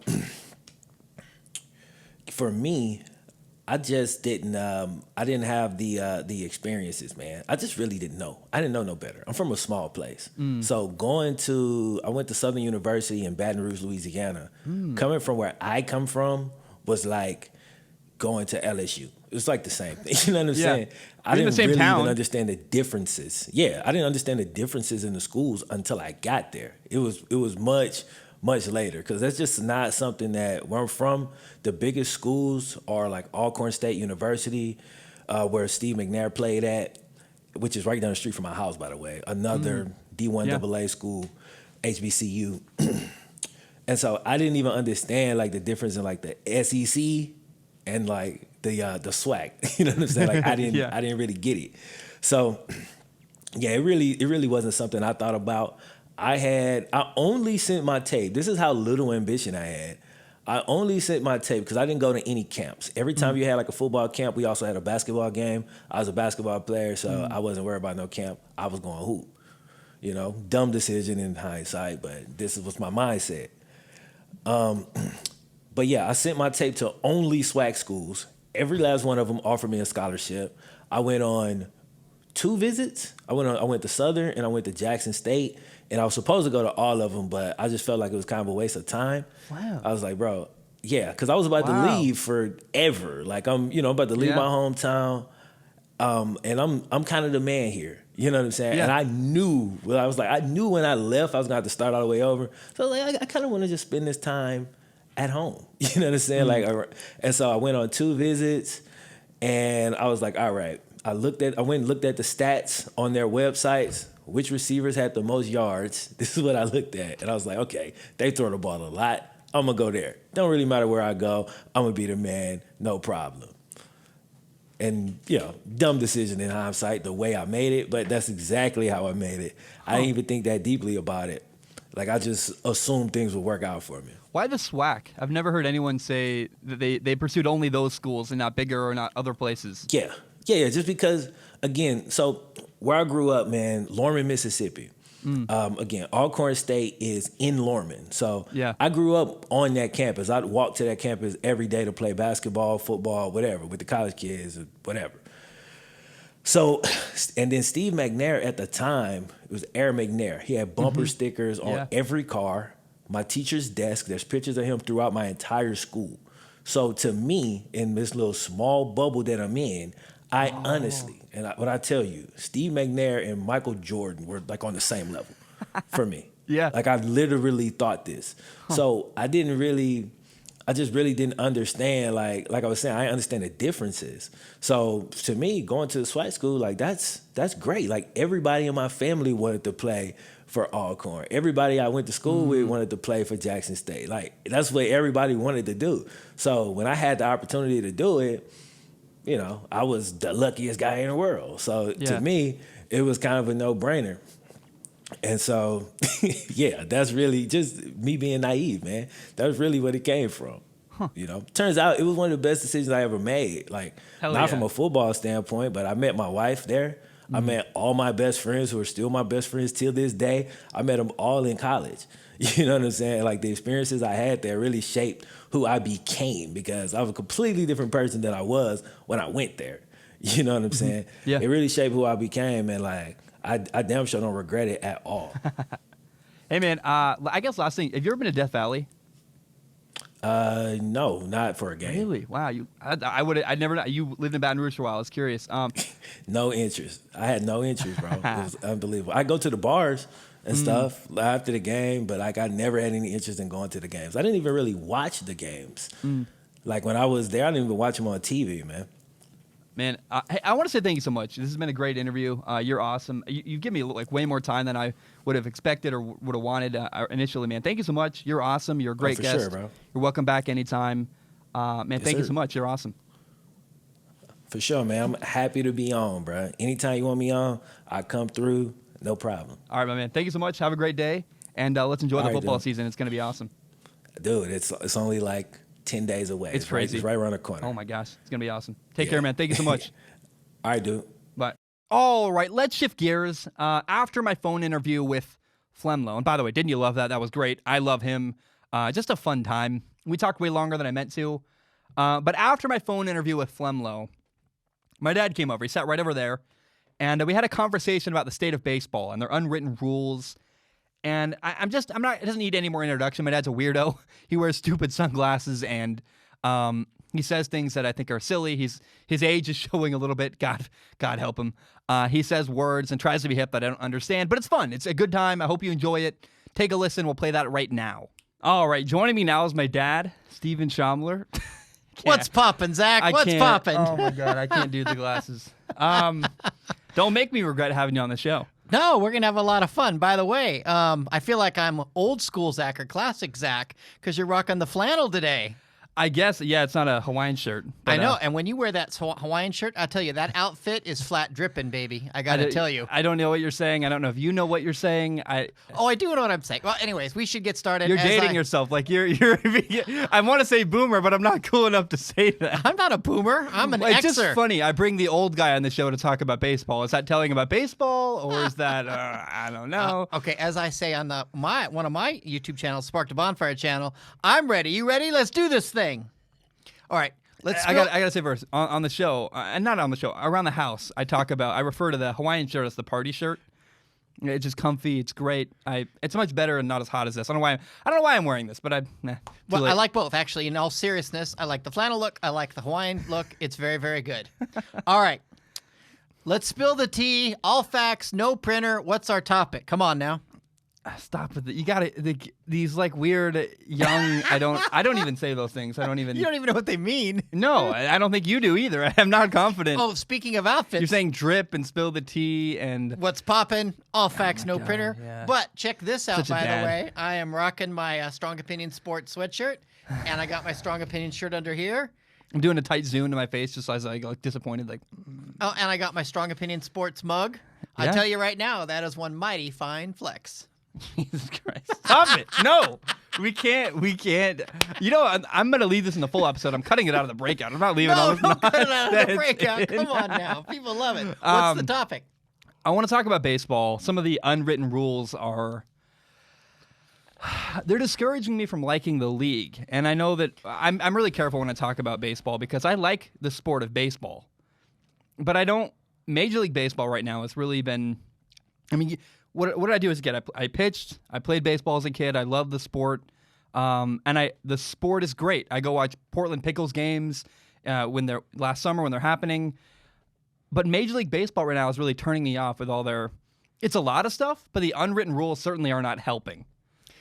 So here's what I'm hearing. You got two different things. One, you're struggling with Major League Baseball. Yep. And you've got the whole unwritten rules of baseball. Now, Yeah. I watched you play baseball a lot, drove around a lot, drove around in my old school, scary, terrible minivan. Went to a lot of games, threw a lot of kids and a lot of stuff in the back. And I drove around. I even had some future NFL players in the back of that minivan at a time, which was a lot of fun. But I don't ever remember hearing you getting taught a lot about unwritten rules when you played baseball. No, we You never pitched, talked about it. You pitched. You had a Yeah. great time. You did good. You loved it. By the way, what was your number 42. and why? I love Jackie Robinson. People called me Zachy Robinson. I always admired Jackie Robinson. Yeah, pretty amazing. Okay, so what are the unwritten rules of baseball? What does that mean? I don't even. It's a bunch of nonsense to me. It's stuff that isn't in the rule book that players deeply. It's not everybody. Can we actually start? I think the best way to introduce this topic is to talk about what happened 2 weeks ago with Fernando Tatis, where he plays for the San Diego Padres. His team was up 10-3. It was the eighth or ninth inning, I believe, and he hit a grand slam on a 3-0 count. And in baseball, the unwritten rule is you're not supposed to swing on a 3-0 count when you're up near the end of a game. And there's some like benchmark, like 6 runs in the after the sixth inning, some nonsense. And it's just all dumb to me. Well, it makes perfect sense, though, because teams can't come back 6 runs after the 6th inning. It never happens. It's impossible. No, it does happen, and it is possible, so it's stupid. But you're right. If you're up, if it's 3 strikes, 3 balls, no strikes, and there's another pitch coming, you're supposed to let that one go right down the plate, not swing at it. And then when you have 1 strike on you, then the next time you can maybe swing. It is a stupid unwritten rule. So Fernando Tatis hits a grand slam, like his second home run of the game, this incredible moment, and he's happy. I mean, you hit a home run, you're happy about it. He And didn't the just hit a manager, home run; he hit a grand slam. yeah, and yes, it made his team up 14-3. But really, what it did in my mind is it closed out the game. It's like, no, you're not coming back. The game is over. We won. And what I don't like is that his team, his manager, everyone kind of discouraged him and made him apologize for hitting a home run. And it's like, you don't understand. His job is to hit home runs. He's paid money to succeed batting and hit home runs. And if he doesn't hit a home run, like, I guess my point is that it's incentivized. You pay him to do that. And the more home runs he hits, the more he's going to get paid in his next contract. So I don't know how you could possibly discourage a guy from doing their job. Not to mention, I think one thing that drives me nuts about this whole conversation is that the pitcher was trying to get him out. The pitcher, if he doesn't swing on that, like if it doesn't swing on a 3-0 count, the pitcher's going to try to strike him out. And the first 3 pitches were all low and away. He's trying to get him to chase and get him to swing. And it's like, how can the pitcher compete, but the batter's not allowed to compete back? And then, I'm sorry, but it's not my job to cover your butt if you're a bad pitcher. It's called competition. And this discouragement of competition drives me nuts in baseball. Okay, so you've got on this episode. I'm not in that segment. You recorded an incredible segment with who today? FlemLo Raps. FlemLo Raps. Oh, I'm so excited for him. Well, someone else He's a great dude. I would love to have as you have a guest on Strong Opinion Sports is John Boy. John Boy Media, yep. He does amazing for I think baseball. Jimmy O'Brien is his name. What is it? I think his name is Jimmy O'Brien. Jimmy O'Brien. So I've talked to him a little bit through the John Boy Media account. They're it's great not people. John Boy on his birth certificate? I don't think so. But I've talked to whoever runs their Instagram account. I've talked to that person. I assume it's Jimmy O'Brien. I don't know, but they're great people all around. I think it'd be great to have him as a guest. I think you guys have hit it off. But he has a video, and I'm sure you can put a link in the comments. But I will, he yeah. has a video where he really goes in depth, and he says pitchers are basically babies. And I went, wow, it kind of makes it all make sense. If pitchers are babies and they can't handle being unsettled, then you have to coddle them, and you have to walk on eggshells and tiptoe around to not make pitchers mad. Yeah, because that pitcher was still trying to get him out, and the other team, had they quit? The Padres playing the Rangers. Had the Rangers quit and agreed, hey, we waved the red flag. It's a 6th inning. We're not going to hit any more balls. We're just going to swing and strike out every time. We're done fighting to win, right? Yeah. That hadn't happened. So if the other team's not quitting, why should you quit? It makes no sense. It's offensive to me. Yeah. Well, if you're up 40 points in a football game, you're not going to stop running the ball or trying to, you slow down a little bit to try to get the game over quickly. But if the other team starts going on a run and scoring more points, you're not going to go, oh, well, we better stop and let them come back into this game. No, again, it's competition. You're trying to win. Yeah. And what you shouldn't do is, again, Fernando Tatis is judged on his batting average, on all this statistics. That's baseball works. You can't just take, this at bat I'm taking off because we're up by a lot. No. At the end of the season, when you look back at your numbers, which is what matters for contracts, no one's going to go, well, he had a whatever batting average, but, some of those at-bats where he was up by a lot, and no one factors that. No one cares about that stuff. So why should he? If that's not how his contract is made, why? You know what I mean? He's incentivized to do his job. Well, I think the bigger picture of unwritten rules, I think if they mattered, if the unwritten rules really mattered, they should put them in the rule book. Yeah. And if they don't matter, then, if I was a baseball player, I hate that kind of bureaucracy stuff. It just rankles me. I would do so badly in a corporate job now where there's certain things you're supposed to do just because. Oh, hell yeah. I couldn't. And I would not do well in baseball because, I don't care about unwritten rules. If it's important, put it in the rule book. Otherwise, go F yourself. I would fight it really hard. And it's just, and I think a couple different things happen. One is you end up with having people feel left out, and it hinders belonging and hinders community. Who feels left out? The people that don't know the unwritten rules. Yeah, Fernando Tatis didn't know he's not supposed to do that. He said that. He's like, I didn't know. When I played baseball as a kid a lot. I played in high school. I played at many levels, and no one ever said, hey, if you're up by a lot at the end, don't swing on a 3-0 count. No, that never came up. That's not a thing that I was ever taught. And so it leaves out the players hinders belonging and community for the players because they don't. You know who else it leaves out? The fans, the casual fan who doesn't know and then doesn't understand, and then and then why? So there's one problem. Well, if I may, part of the problem is if you explain it, it's dumb. If you try to tell someone why that guy got in trouble, people would go, "Really? That's effing stupid." So those are my two big problems. You nailed it. My two big problems, unwritten rules, whether in any organization, particularly in baseball, is it hinders community and belonging. And the second thing is they don't teach it. And exactly like you said, the reason they don't teach it is because it's stupid. Because once you start explaining it, people are like, well, that's dumb. That makes no sense. And it costs you credibility, which is why they don't put them in the rule book because it doesn't make sense. It's an expression of dysfunction and lack of health, not of something that's good for the game. You worked in the nonprofit world for a long time. Yep. And in that, I don't want to go into that, but I will say that in that world, music with drums was bad. People were not allowed to wear jewelry. And I'm going to go take a step aside and say, well, let's talk about the corporate world. For a long time in the corporate world, it was inappropriate to have tattoos. And it's like, why? That's just stupid. And we're seeing culture shift more recently where you see people in offices with tattoos on their arms, and nobody cares because at the end of the day, does that hinder you from doing your job? No one cares if you have a flower on your arm. It doesn't matter. And I think these silly rules, you hit it kind of. You said it right. Is that if it isn't in the rule book, it probably shouldn't exist. It probably shouldn't be a thing. It's not worth it. And the reason people don't know it is they don't teach it. And they don't teach it because if you were to teach some of the reasons for these rules... It's embarrassing. It's embarrassing. It costs you credibility. Embarrassing is the perfect word.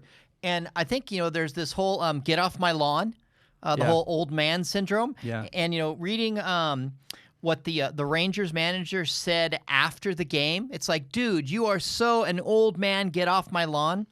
It's funny, he's in his 40s, though. It looks like it, right? He doesn't even look like an old man. It's not like he's this old 80-year-old dude who's decrepit and can't move. I mean, it's just that's the generation beyond their 20s in baseball. Everybody above 20 years old seems to have all this weird nonsense they follow. Okay, and here's what he said. Okay. There's a lot of unwritten rules that are constantly being challenged in today's game. I don't like it personally. Yeah, no kidding. I think all of those unwritten rules should be challenged because they usually the reasons suck. And if really the issue is the pitchers are babies, well, then pitchers need to grow up. And they need to man up and grow a pair. And again, if it's a big enough deal, make it a real rule. But you never would because you can't discourage competition in your rule book because that's stupid again. I just go back to like, this is all silly nonsense, and it's pushing me away from baseball. I love the sport of baseball. I like home runs. There was a play, it's old now, maybe a couple of years ago. Jose Bautista hits this incredible home run, flips his bat, and it's like, that's awesome. And football, I love the sport of football, and part of what the NFL has done recently is they understand, hey, celebrations, letting people, you score a touchdown and you hold the ball and you roll it down the end zone and all your teammates will end up like bowling pins and they fall over. What that does is, it's not really, it's a little bit more entertaining on TV. It's a fun moment. But what it really also does is gives you a moment on social media to share. Yes. And some of my favorite things, I don't really watch baseball anymore. I watch John Boy. I watch highlights. I watch moments that are fun. But the majority of baseball, it's like they're sucking all the fun out of baseball. It's like, why? Yeah, and you're not supposed to celebrate a home run. Yeah. That is so ridiculous. And this is too young for you. You should go look it up. But one of the greatest home runs I ever saw was Kurt Gibson. I've heard that name. Yeah. I think I had his baseball card a long time ago. Yeah, he could hardly walk. He limped up to the plate. I think it's Game 6 of the World Series. They're trying to win the World Series, and he gets down like 2 strikes against him, and everything it looks hopeless. And I'm sitting there with your grandpa Denny, and we're in his house. And Denny's super into baseball, and I grew up watching the Dodgers, and I liked Kurt Gibson, and he can literally he's standing on one foot. I mean, just barely can't put his weight down. And he hits a home run, and he runs around those bases going like this the whole time. I remember that video. Yeah, exactly. Was he a Mariner? No, he was a Dodger. Okay, got it. I've seen that video though. Yeah, and he went and he played for the before that he played for the Tigers, if I'm not mistaken. But his joy, he just won a World Series game. His joy running around I didn't realize the bases, World Series game. Definitely wasn't a Mariner. Yeah. Jeez. And his joy running around the bases was effervescent and amazing and fantastic. And I wish baseball could learn from its history and go back and embrace that. Like, I love it when a guy hits a beautiful long baseball and he hits it and then he stops and he looks and then it goes over the fence and he drops his bat and runs around. That is just so cool to me. It's like, I want to do that. I want to hit a ball and watch it go over the fence and then run around the bases. And I don't think that's not in your face to anybody. That's like, hey, yes, dude, that is a mighty fine flex. That is way to go. I've said this before, and I think it's important to restate. I don't talk about baseball as much as I'd like to. John Boy Media kind of does. He's like, when you see someone doing charity work, and you're like, oh, that's so good for the world. The work he's doing is almost like charity for baseball. It's so good for the sport of baseball because baseball's so full of little moments. Kurt Gibson hitting the home run, Jose Bautista flipping his bat, or some weird a play where you get 3 outs on 1 hit, and you're like, well, how did you have a triple play? That's so weird. Like, baseball's got all these crazy special little moments, and John Boy, what they do and what he does, but I think it's a team of people, but what they do is they highlight all those special moments. And so, like, this is cool, this is cool, this is great, that's great. And they show me baseball still has something really good going on. But the more you discourage those little moments, the more you're hurting yourself, because baseball as a whole, if you're not having those little moments, to me, isn't interesting anymore. You lose the fun. And if I understand correctly, Major League Baseball doesn't really embrace John Boy. Oh, no, they don't. And he is an incredible ambassador and advocate for them, particularly to he's their best advertising campaign. Particularly to a younger generation that finds it hard to connect with. Baseball is not an easy sport to connect with. No, a part of the problem too is there's so many games. I mean, I don't know how I'm going to cover. I'm still, you have a problem sometimes in life where you're like trying to wrap your head around how to solve it. Yep. The gears are turning. I'm still like, I like baseball. I don't know how to cover it yet, because if I record, the NFL is really easy. Games happen on Sunday, sometimes Thursdays, sometimes Mondays. But for the most part, they're on a weekend, and the weekend ends, and then you talk about the games, and then you get ready for the next weekend.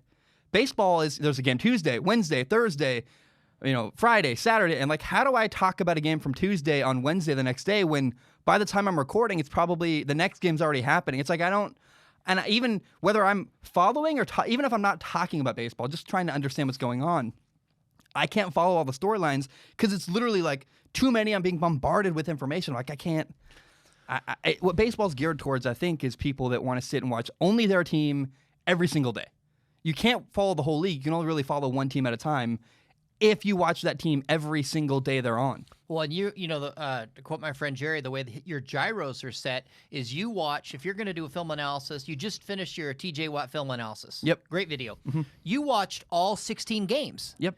All 16 games. When you do a quarterback analyst video, you watch all 16 games because you want the storylines, you're in depth, you want to pay attention to it. And so that's how you approach baseball, wanting, right, wrong, or indifferent, to watch all the games, and it's just a fire hose. You can't drink from that fire hose. That's a great way to put it. Yeah, that's exactly right. So and you like the storylines, but to try and even keep up with all of it, I mean, I can't track the storylines.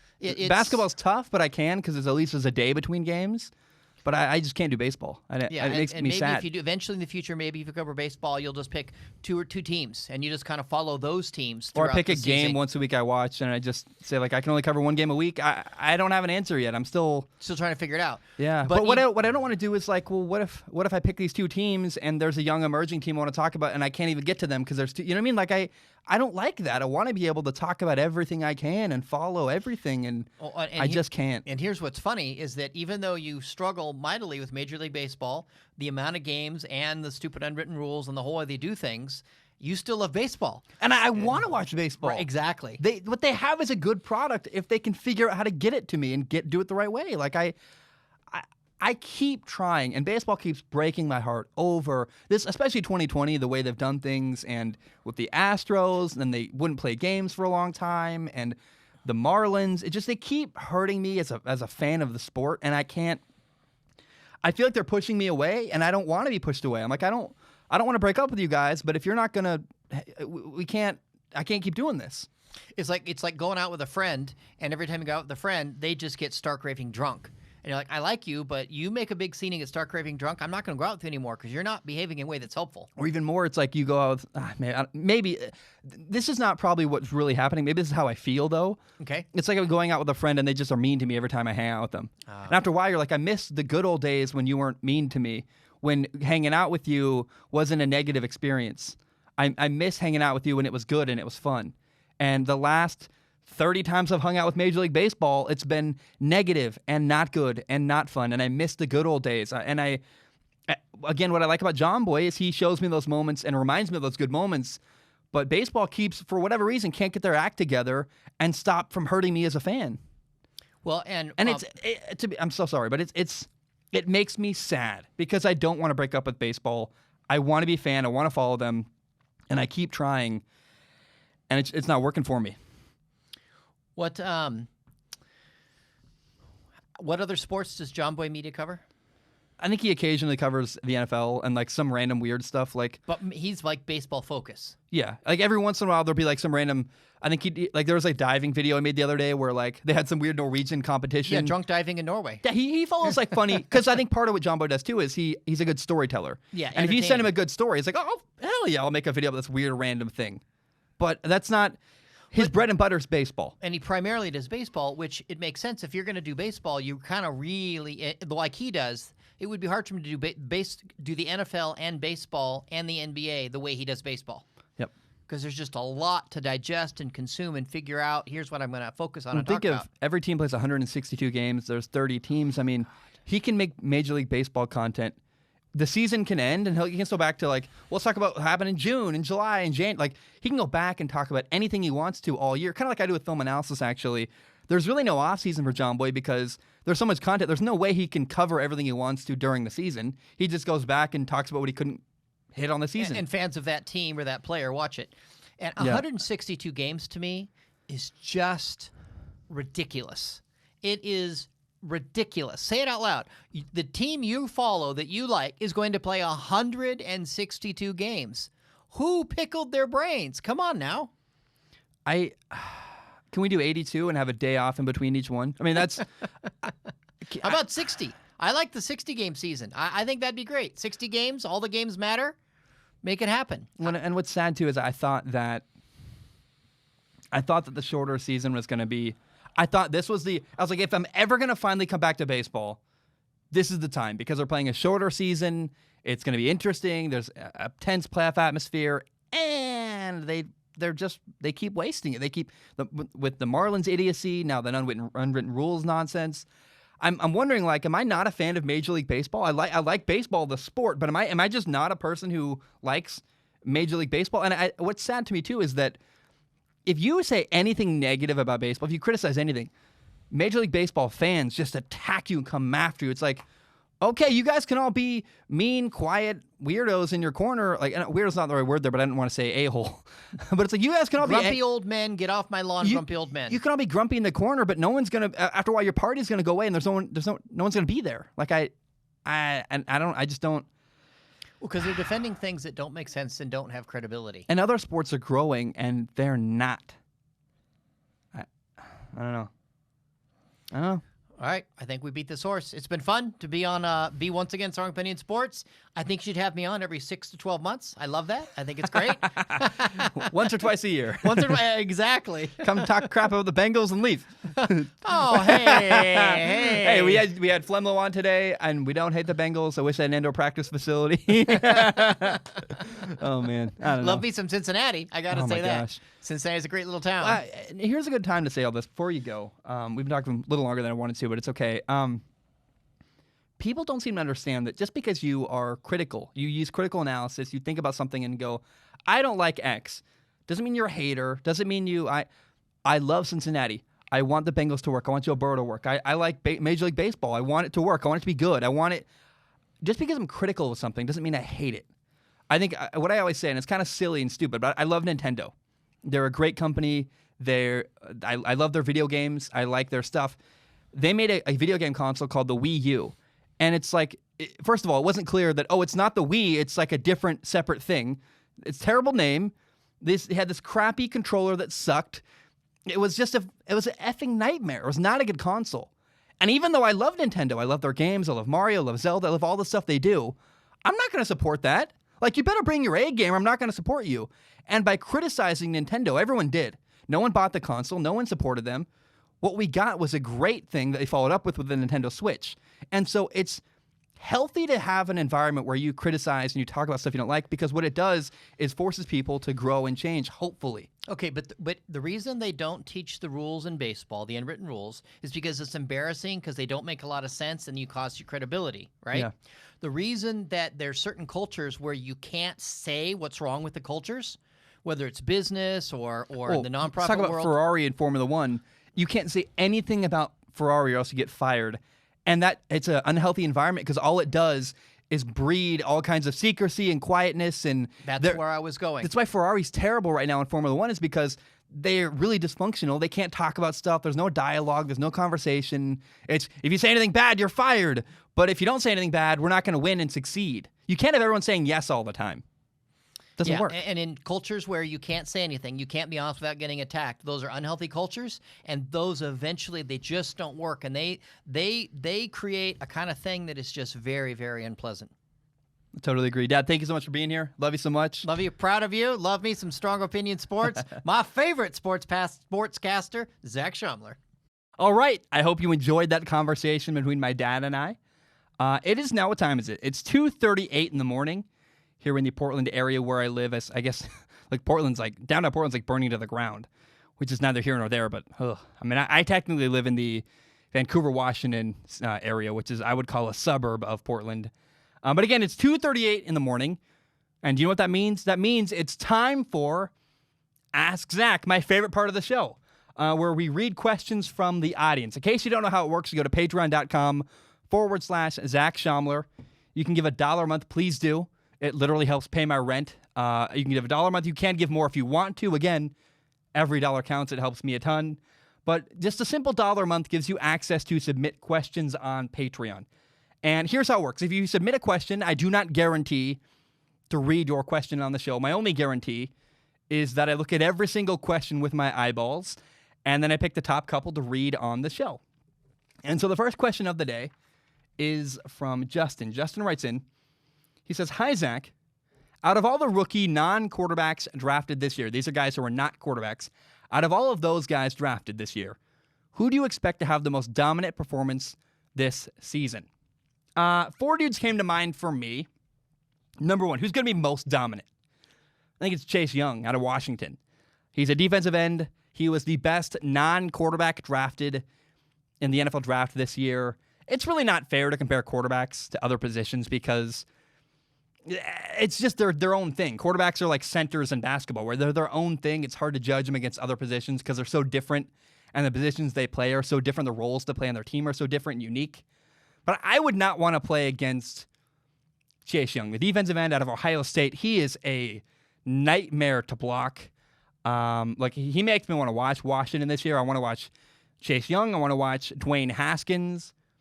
And I can already see he's going to cause a lot of problems for quarterbacks, whether it's Daniel Jones getting sacked or Dak Prescott with the Cowboys on his back constantly because he's got Chase Young in his face or literally taking him to the ground. Chase Young is the guy that I think probably will be most dominant as a rookie, not in quarterback. But a couple other guys come to mind. For me, 2 and 3 are on this list for the same reason. Both the Eagles and the Raiders last year really were in need of a number one receiver. And so Henry Ruggs is a new receiver for the Raiders, got drafted in the first round. He's going to have a huge impact. He really reminds me a lot of Tyreek Hill from Kansas City, where he's fast, he's a big-time playmaker, he's explosive, he can go up and get the ball, go get jump balls. He's a big deal. He's going to be awesome. And so far, Henry Ruggs has had a great camp with the Vegas Raiders, and he's doing good stuff. He's going to have a great year this year. And really, the key is he's going to make the Raiders better. Having a number one receiver is going to help them. It's also going to help the Philadelphia Eagles. The Eagles got Jalen Reagor in the first round at a TCU. And Carson Wentz, I am sure, is so happy to have him because he is the explosive vertical threat that the Eagles need. He had a bad quarterback in college. His numbers aren't quite right, but he gets open deep often. He can get a jump ball as a jump ball threat. Perfect for the Eagles. My buddy Brett Coleman made a great video breaking down exactly why, and kind of laying out why Jalen Reagor's a great fit for the Eagles. He really is, and he's going to have a big impact for their roster. They need a number one receiver outside who can make plays and win vertically, and they finally got Carson Wentz, a guy like that.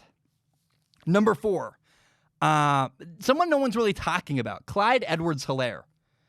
When the Kansas City Chiefs drafted him out of LSU at the end of the first round, I looked around and I looked on Twitter and went, oh no, why is no one talking about this? The only person actually, ironically, of course, the only person who was talking about this was, well, Brett Coleman, because he kind of, I think he sees the game of football better than other people. The rich got richer when they drafted Clyde Edwards-Helaire. Remember, if you watched any LSU football last year, he made play after play after play. And they got a guy that they don't need, a running back who can, I mean, that's what the Chiefs did. The Chiefs got a running back they don't need, a running back who can run well, makes a bunch of really good cutbacks. He's also a great receiver. The Chiefs are so good at designing screens. And think about how Clyde Edwards-Helaire, a guy who can catch the ball out of the backfield, makes the Chiefs just a matchup nightmare. You got so many great receivers. You're trying to cover Travis Kelce, not to mention Tyreek Hill. Oh, and if you cover everybody vertically downfield, drop everybody off into coverage. Well, we'll check it down to Clyde Edwards-Helaire, and he'll just make people look silly. So I think Clyde Edwards-Helaire, if it's not Chase Young, then probably the second player. I shouldn't maybe listed him number 2. Clyde Edwards-Helaire has a chance to be incredibly dominant this year for Kansas City, and it would not shock me if Kansas City maybe won the Super Bowl again this year because they just got better. It's kind of scary, kind of terrifying. And Clyde Edwards-Helaire is going to be a really big impact player for Kansas City this year, assuming some freak injury doesn't happen and he gets hurt. You can't predict injuries, but what I've seen so far, man, this guy's going to create matchup nightmares when you play against Kansas City. So Landon writes in, he says this. He says, hi, Zach. Oh, what am I saying? No, different. That was Justin's question. Moving on now. Landon writes in, he says, Cal football has been, I need pineapple juice, need a reset. I just keep missing this, man. I'm doing my best. I'm trying. Try number 3. Having fun with it. Landon writes in, he says, Cal football has upset some really good opponents like North Carolina and Ole Miss. If they keep it up, do you think recruiting will get even better for them in the future? Yeah, absolutely. I called the game last fall at Cal, and I met a lot of people there. I saw their facilities. I saw their campus. Number one, if I was a kid who got offered a scholarship by Cal, I'd say, look, they got a great coach. They're building something. The campus is beautiful. The weather is really pleasant. It's moderate. It's not insanely hot like LA or the South. Berkeley, man, I could never live in Berkeley. It's like everything's like $1 million. But it's a beautiful town. It's a little too busy for me too. I couldn't live in the Bay Area. I need more quiet and seclusion. Even in the suburbs where I'm at, it's too busy for me. So, I know this, man. Cal's building something for sure. Justin Wilcox is an awesome coach. I'm excited for their program moving forward. What it feels like to me is kind of like when John Harbaugh first got to Stanford, and you're like, oh, they're turning this around. It took a little while, and it's going to take a little while with Justin Wilcox, but they're building something. They got good coaches. What I'm so impressed about with Cal, they had their starting quarterback got hurt last year. And I called the Washington State versus Cal game. And Cal beat Washington State. And Devin Modster was the quarterback for Cal, their backup quarterback off the bench. And Cal had an incredibly good game plan where they were giving Devin Modster great matchup after great matchup after great matchup, great play call after great play call. And what they did was they gave a backup quarterback a great game plan to succeed and beat Washington State, where he didn't have to do a lot of decision-making. They were getting the ball out of his hand quick. And just, it gave me a lot of confidence. They have a great defense. Justin Wilcox is a defensive-minded head coach. But Cal's offensive coaching, in that game especially, really stood out to me where I went, oh, they know how to game plan. They know how to call plays. They made a backup quarterback's job really easy at getting the ball out of his hands quickly, making sure that his first read was the right read so that he didn't have to do a lot of processing. If a quarterback's throwing to their first read a lot, what that really usually reflects is play calling. It means play calling is really good, and they're really kind of have a great beat on what the defense is doing. Cal, man, they're a program that's building, and I really, really feel good about them as a program moving forward. Darcy writes in, he or she, they say, hey, Zach, what are your thoughts on BYU football? If it's a dude, I'm sorry. I'm sure you get that all the time. Darcy says, hey, Zach, what are your thoughts on BYU football? Do you think there's any hope of them joining the Big 12 or another conference? How do you think being independent this coming season will affect them or the team's reputation or standing in the world of college football? I have very little to say about BYU. They're a program that's really kind of they're basically a group of five team where they're not really good enough to be a Power 5 conference school. If they have the reputation good enough to join a Power 5 school. But they're about as good as like a Memphis or a Cincinnati where occasionally a big win, but they're really not a gigantic program. And to me, it's just, please, can BYU join a conference? Can you stop with the independent nonsense? Notre Dame is worse, but I don't know that it's true, because at least Notre Dame went to a national championship recently. They've had a lot of success. When has BYU been good in a long time? I mean, and I don't mean good, I mean nationally relevant. If you're going to be independent, you got to be embarrassing people. And BYU hasn't been like that in a long, long time. And so I think, man, BYU, pony up, join a conference, stop with the weird ego inflating stuff.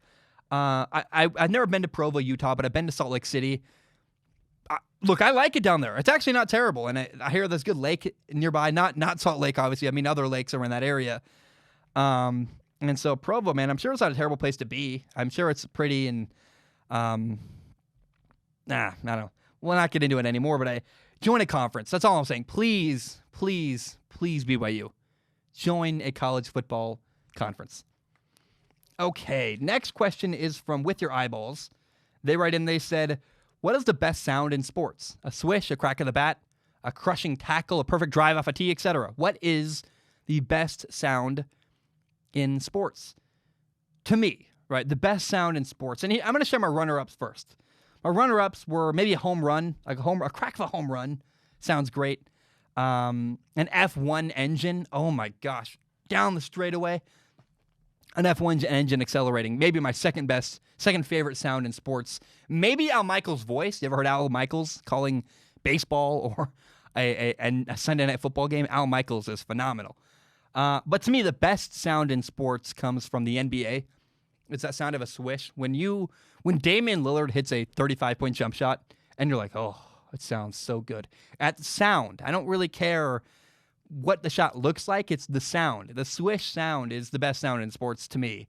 Nothing beats it. I think the NBA has done a great job. I'm pretty sure they have microphones like in the backboard picking up that sound. And it's just, you ever been in a quiet gym? Forget the NBA for a second. Forget televised sports. You ever been in a gym alone and shooting jump shots? When you wet a three, and the net just like, I don't know how to put it. Just like it goes up. It's such a good shot. The net goes up, and you're like, oh, that sound, just beautiful, just perfect. Okay, I need some pineapple juice for this. Adam writes in with a long question, and probably one of the best questions I've ever had on this podcast. We'll start with pineapple juice because I got to get, this one's long. It's a lot to say. It's very important too. It's a really, one of the few questions that I think is just really meaningful. So, Adam writes in. He says, can I find it? Oh, come on. What?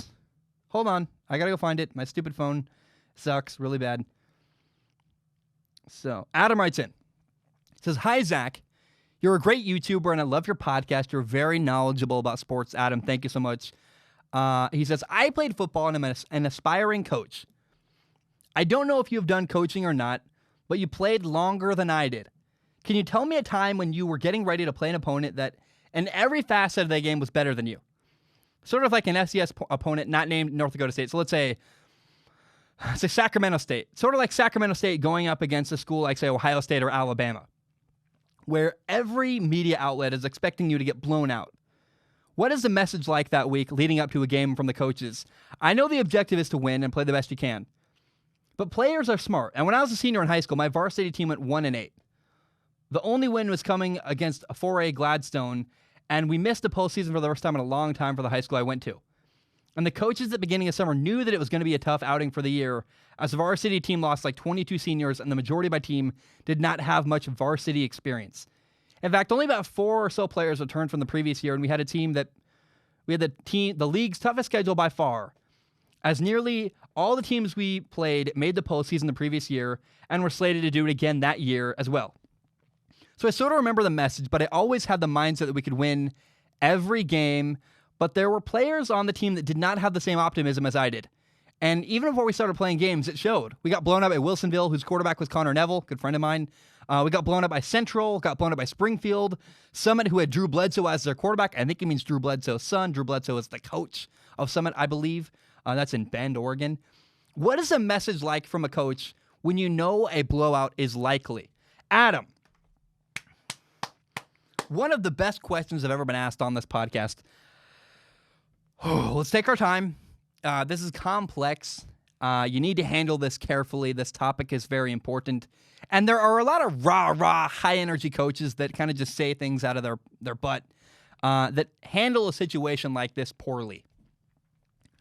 When a team is likely to get blown out, what do you say to your guys? What do you say to your players if you're the coach? And number one, this is important because you got to be honest, but you also cannot tell them that you're going to lose, because if you say, hey, kids, we're going to lose, number one, it's too easy to misinterpret. I mean, a kid tells their parents you're getting fired. It's not good. And the other problem is maybe you crush a kid's spirit. I mean, there are kids that may not have the maturity to hear and process that information that, hey, you're playing against, what's that team? Sheldon, Oregon, and they're incredible, and they're going to kick the crap out of you. You have no chance. So it's a fine line, but you also want to be honest with your players. You don't want to give, again, say everything but you're going to lose. But be honest. Say, this is going to be a tough game. The worst thing you can do is lie to your players. If you lie to your players, if you're not authentic, they can smell it. They know. People can smell inauthenticity. It doesn't work. It's just not a good, effective tool as a coach, or really any facet of life. It's just not good to be unauthentic in my mind. When I was in high school, I played the best team in Oregon. It was Sheldon High School at the time. We got killed like 64-14. That was my sophomore year. And then in Washington, we played against Camas, Washington. And both of those teams won state. And we knew, I wouldn't say we knew, but people didn't think we had a shot in those games. And what you can't say to them, like, if you don't believe your players can beat a team, don't say, we're going to beat these guys if you don't believe it. That's just inauthentic and wrong. But also saying that you have no shot is unhelpful. It's just not good. You want to give your players hope. So here's what you do. You give your players a detailed plan. To say, hey guys, look, this is going to be the hardest game of the year, maybe of your lives. These are the 7 things we need to do. And if we do these 7 things, we're going to be in a really good position in this game. So like, hey, they love this tunnel screen. We're going to take away the tunnel screen. We're ready for it. They run it all game. We're going to take this play away. Or they love running outside. We're going to shut them down outside. We're going to set the edge. They're not going to win by running outside. And then you tell them, here's how you do that. And you practice the details it takes. Like, hey, here's how we set the edge. Or we're playing cover 2 this week. We're not going to let them hit a hole shot. We're going to practice a hole shot a ton. Whatever little nerdy nuance you need to tell your players to get them ready to shut down those things you're trying to do in that game plan that week, be very detailed, be very clear. Give them a list of goals to shoot for. Number 1, if you shut down what they're good at, but they still beat you, say they're really good at 10-yard outs. They don't complete a single 10-yard out, and they're really good at tunnel screens. You got this tunnel screen they love, and you do not let them win with that tunnel screen, and they're great at running the ball outside, and your defense doesn't let them run the ball outside. So you shut down the things they're good at. If they make an adjustment and beat you, then hey, at least you challenged them, and you made them beat you a different way. You took away what they're good at, and then if they beat you, hey, at least we did everything we could. So that's okay. You challenged them. You made them beat you a different way. That, to me, if you're playing against a team that's way better than you, you get the crap kicked out of you, but you take away what they're good at, that's a win. It's like a meta win. And if you can't stop them at what they're good at, you can't stop the 10-yard out, you can't stop the run to the outside, the tunnel screen shreds you, then it's very clear. Guys, we know why we lost. We had an expectation, we had a goal, we didn't meet it, and they kept beating us outside. Their tunnel screen killed us. We know why we lost. Whatever it is they do well, aim to take it away. But you can't lie to your team.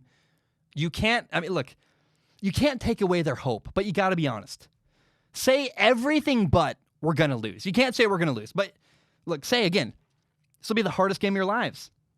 And give them clear goals. Let them play that meta game where you might lose, but you can have a small victory where when you watch film, you play games Friday night, Saturday morning, you go in to watch film and you go, guys, we lost by 30 points. But let me tell you what, Jimmy took away that 10-yard out. They didn't complete a single 10-yard out to their tight end all game. Find little tiny victories along the way. So if you lose, you can say, look, we did good stuff in this game. Find things to aim for. Find things to shoot for. The key is giving your players something to fight for. And then tell them to enjoy it. If I was a coach at New Mexico State University and we were traveling to Alabama, Bryant-Denny Stadium to play Alabama, then, or maybe you're in high school, maybe you're a Texas high school team and you're playing Allen, Texas, or you're in California, you're playing modern day high school, right? No matter what the situation is, if you're playing a team that's really good and it's going to be a cool atmosphere where, hey, the crowd's huge and it's like a once-in-a-lifetime crowd. If you're at Alabama, for example, and you're New Mexico State, it's a once-in-a-lifetime opportunity to play in front of a crowd like that, and you're playing a cool team in a cool big stadium, and your team might not have a shot, but tell them to enjoy that experience, enjoy that journey. And then really, it's rare that you ever have a game where your team has truly no shot at all. It's very rare. I mean, Appalachian State beat Michigan. And so I would throw that out there. Say, look, at least put it out there. We have a shot pretty much always. There's very few situations where you don't have a shot. At least throw it out there to their players. Remember, here are some examples of some big upsets where no one expected a team to win. Give them hope. So these are the things I want you to take away from this. Don't lie to your kids. Don't give them false hope. Be realistic. But give them some hope and give them clear goals and expectations. And then tell them to enjoy that experience, the crowd, the big stadium, yada, yada. And then again, the death penalty. Don't tell them they're going to lose because, number one, it's too easily to be misunderstood. A kid tells a parent and you're on the hook or you're getting fired because it's too easy to get misinterpreted. And then also, you might crush a kid's spirit who doesn't have the maturity to process the information you're giving them. So again, don't lie to your kids. Give them clear goals, clear expectations, and tell them to enjoy that experience. That's my advice to any coach who doesn't know what to tell their players when they're playing a game against a team that is just far, far superior to them. Okay, W. Tyler writes in. My gosh. He says, Dear Zach's eyeballs, this is going to be super long-winded. Yes, it is. He says, so I understand if it doesn't make the show. However, and it will, put it in. I wanted to answer something I've never truly looked deep and asked myself. Why am I a fan of the Miami Dolphins? And this is W. Tyler. This is not me, Zach Schaumler. He says, Since you've become my favorite source for sports content, I thought this would be the best place and person to present this internal exploration. I know you've stated in the past that the Ask Zach column can be used for questions, comments, stories, and for these purposes, why you are a fan of a certain team. I've always known why I am a fan. It's simple. My dad is a Dolphins fan, and since I didn't adopt his basketball team or baseball team, I never thought to change my football fandom. But that feels like a cop-out. What actually keeps me coming back to the team that was, at best, mediocre since being born? He's a Dolphins fan, God bless his soul. He says, for most of my life, I was never a huge football fan. Of course, I had merch from my dad. I'd been to at least one professional and collegiate game, neither of which I remember. But the game and its more complicated rules always eluded me. When I got my first chance to play in middle school, I never understood anything, and I never thought to tell the coaches that I lacked the knowledge that I needed and would leave the game before my freshman year. I never hated football, but I just had passive knowledge of it. I never got into football until after graduating in 2016. I remember hearing about how well the Dolphins were doing, and midway through the season, I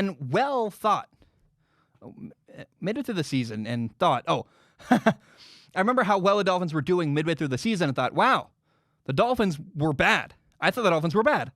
I cannot read this at all. It's hard. It says, I started following team through the remaining games and was excited to see they made the playoffs. I had faith that our QB2 Matt Moore would be able to beat the Steelers that we had beaten earlier that year.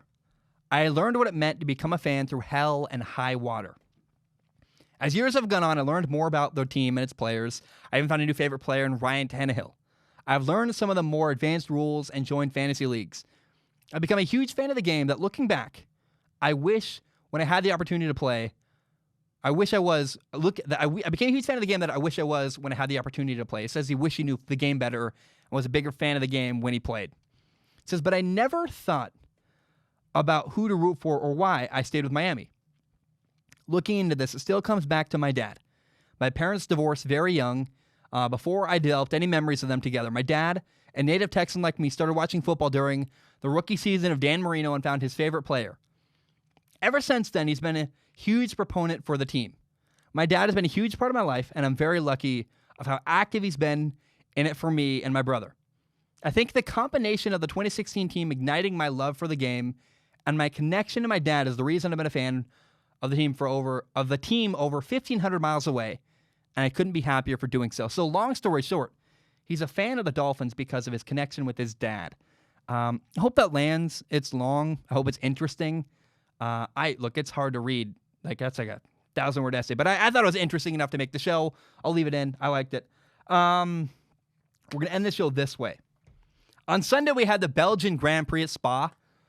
It's taken me a couple days to talk about this race because, frankly, I wasn't in much of a hurry to talk about it. It wasn't a very compelling race. It didn't rain, and, man, once again, Mercedes dominated. And to me, in fact, the entire race, the top three never changed. Lewis Hamilton was in first, Valtteri Bottas was in second, and Max Verstappen was in third. That did not change during the entire race, not once. Now, Pierre Gasly had a good race. There was some competitive racing in the kind of middle of the pack area. But for me, it wasn't enough. I didn't really enjoy the Belgian Grand Prix at all. And I have never hated people for winning. I admire success. When people are successful, I tend to look up to them and try to figure out how did they do it. I admire dynasties. But Sunday was the first time in my life and my journey watching Formula One that I was annoyed by Mercedes' dominance. It's finally gotten to me. And I don't hate Mercedes. I respect them. I actually really like Lewis Hamilton, their clear best number one driver. But Mercedes' dominance is different than other things I've seen in sports. For example, in the NFL, the New England Patriots were dominant for a lot of years, for a long time. But winning for the Patriots did not always feel guaranteed. It was tough for them. They had losses. Look at the Patriots Super Bowls. They were always interesting. They were always a last-second field goal or an interception at the end. You can get mad that the Patriots kept winning Super Bowls, but I think every Super Bowl they played was within at least one score. The Patriots, you can't get mad at them for that gigantic 28-3 comeback. At the very least, the Patriots didn't win 40-0 in the Super Bowl. I mean, I remember the Seahawks destroying the Denver Broncos in the Super Bowl. That's boring. That's not fun. And so while you can hate the Patriots for winning a bunch, at least they had dramatic, fun, interesting football games. Watching the Mercedes F1 team in 2021 has been boring. In 2020, this year, has been boring because it's all blowouts. I mean, Mercedes is dominating at this crazy level. They've won 6 of 7 races this year. And what it is like watching a football game where one team wins by 40 points. It's not competitive. It's not interesting. Or it's like in soccer or football, as if you're from Britain. It's like watching a game where a team wins by 10 goals. And you're like, this just isn't a 10-0 game in football or soccer. Just, that's not fun for anybody. F1 in 2020 has been dominated by Mercedes, and they've dominated for a while. But the race on Sunday, the Belgian Grand Prix, was not competitive at all. No drama, no close finishes, nothing heroic. And the reality is that the competition in F1 happened behind closed doors in a garage somewhere where Mercedes' car was being built. Mercedes was literally, they're so dominant, they won a race, literally, I'm not kidding, where they won with a flat tire. I mean, Mercedes is that dominant. And I hate that I'm complaining. I know that I knew getting into the season with F1 that it was going to go this way, where we knew Mercedes was going to win. We knew they would probably dominate. But despite the fact I knew that in my gut, I knew that in my head, my heart is having a hard time where it's getting to me for the first time ever in my journey watching F1 where, I mean, it's frustrating because Mercedes refuses to even let their 2 drivers race. I mean, there was a moment where Valtteri Bottas was within a second, right on the cusp of DRS range of Lewis Hamilton, and Mercedes said, no, we're not doing that, back off. They told them to not race each other. They're like, we'll put Lewis in first, we're going to have Valtteri Bottas get second place, and they're just going to hold their position for an entire hour and a half. And Valtteri Bottas is not going to go against team orders, and that's why they like him. Again, they like him because they can control him.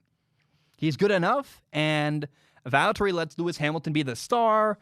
There's no conflict. Everybody's happy. And racing development is interesting, how engines are built. The whole process of racing development, there's a movie called Ford versus Ferrari. I was watching it earlier tonight with my girlfriend. She was watching it. I was eating dinner and then I left. But a part of that movie is about, it kind of highlights a tiny bit of racing development and how cars are built. And I would love to watch a documentary about Mercedes and how they build their F1 cars. It'd be interesting. Their development's cool to me. But the problem is that in F1, car development is kind of a lot of the competition. I mean, that happens behind closed doors. We're not getting to see that publicly. What we see is the races, and because of the car development, the races are not fun. So the most interesting competition in F1 is held behind closed doors and private. And so that's why I'm excited for the budget cap, because I think the budget cap, hopefully, potentially, cross your fingers, is going to squeeze things down and close the gap and bring the pack together a little bit. And look, I love F1. Even watching a bad F1 race, the Belgian Grand Prix, I had a blast. I still enjoy it. I'm not trying to complain and be just negative completely. And again, I kind of hate myself for complaining. I know that it's not perfect, but I got to share my heart, and I had to get it out. I was annoyed with Mercedes on Sunday. And it's the first time I've ever felt annoyed with a team dominating. It's weird for me. It's not common for me. But that's honest and that's true. Some other notes from Sunday. Ferrari's engine is just trash. Sebastian Vettel got 13th. Charles Leclerc got 14th place. Mattia Binotto is going to get fired, in my opinion. He's the Ferrari team principal. And it's more than just the engine. There are so many small moments of mismanagement and poor communication with Ferrari where, to me, it's bad leadership. And I think Mattia Binotto is going to get outed. Ferrari's really struggling, and I just feel bad for Charles Leclerc. I feel bad for Sebastian Vettel. I feel bad for everybody involved in Ferrari. They're not being run well at all, and it's just a mess. Now, I'm also losing patience with Alex Albon. I keep waiting for the dude to pop. I keep waiting for Max Verstappen to get a real teammate. Like, please, can we get Max Verstappen a real, actual teammate? And so it's driving me nuts. So I want to read a question from the audience. Andy wrote in from Patreon. He said, and you can too. He wrote in on Patreon. You go to patreon.com/Zach Schaumler. Andy wrote in. He said this. He said, all right, I watched the first season of Drive to Survive, and now I'm curious. Do you think Daniel Ricciardo staying with Red Bull would have made them able to challenge Mercedes for the last 2 years? It's a big problem for Red Bull. Red Bull's big problem right now is their number 2 driver. Alex Albon cannot stay with the top of the pack. At Spa, Daniel Ricciardo got 4th, driving a Renault. I mean, that's... Imagine if you had a Red Bull, Honda-powered Red Bull car.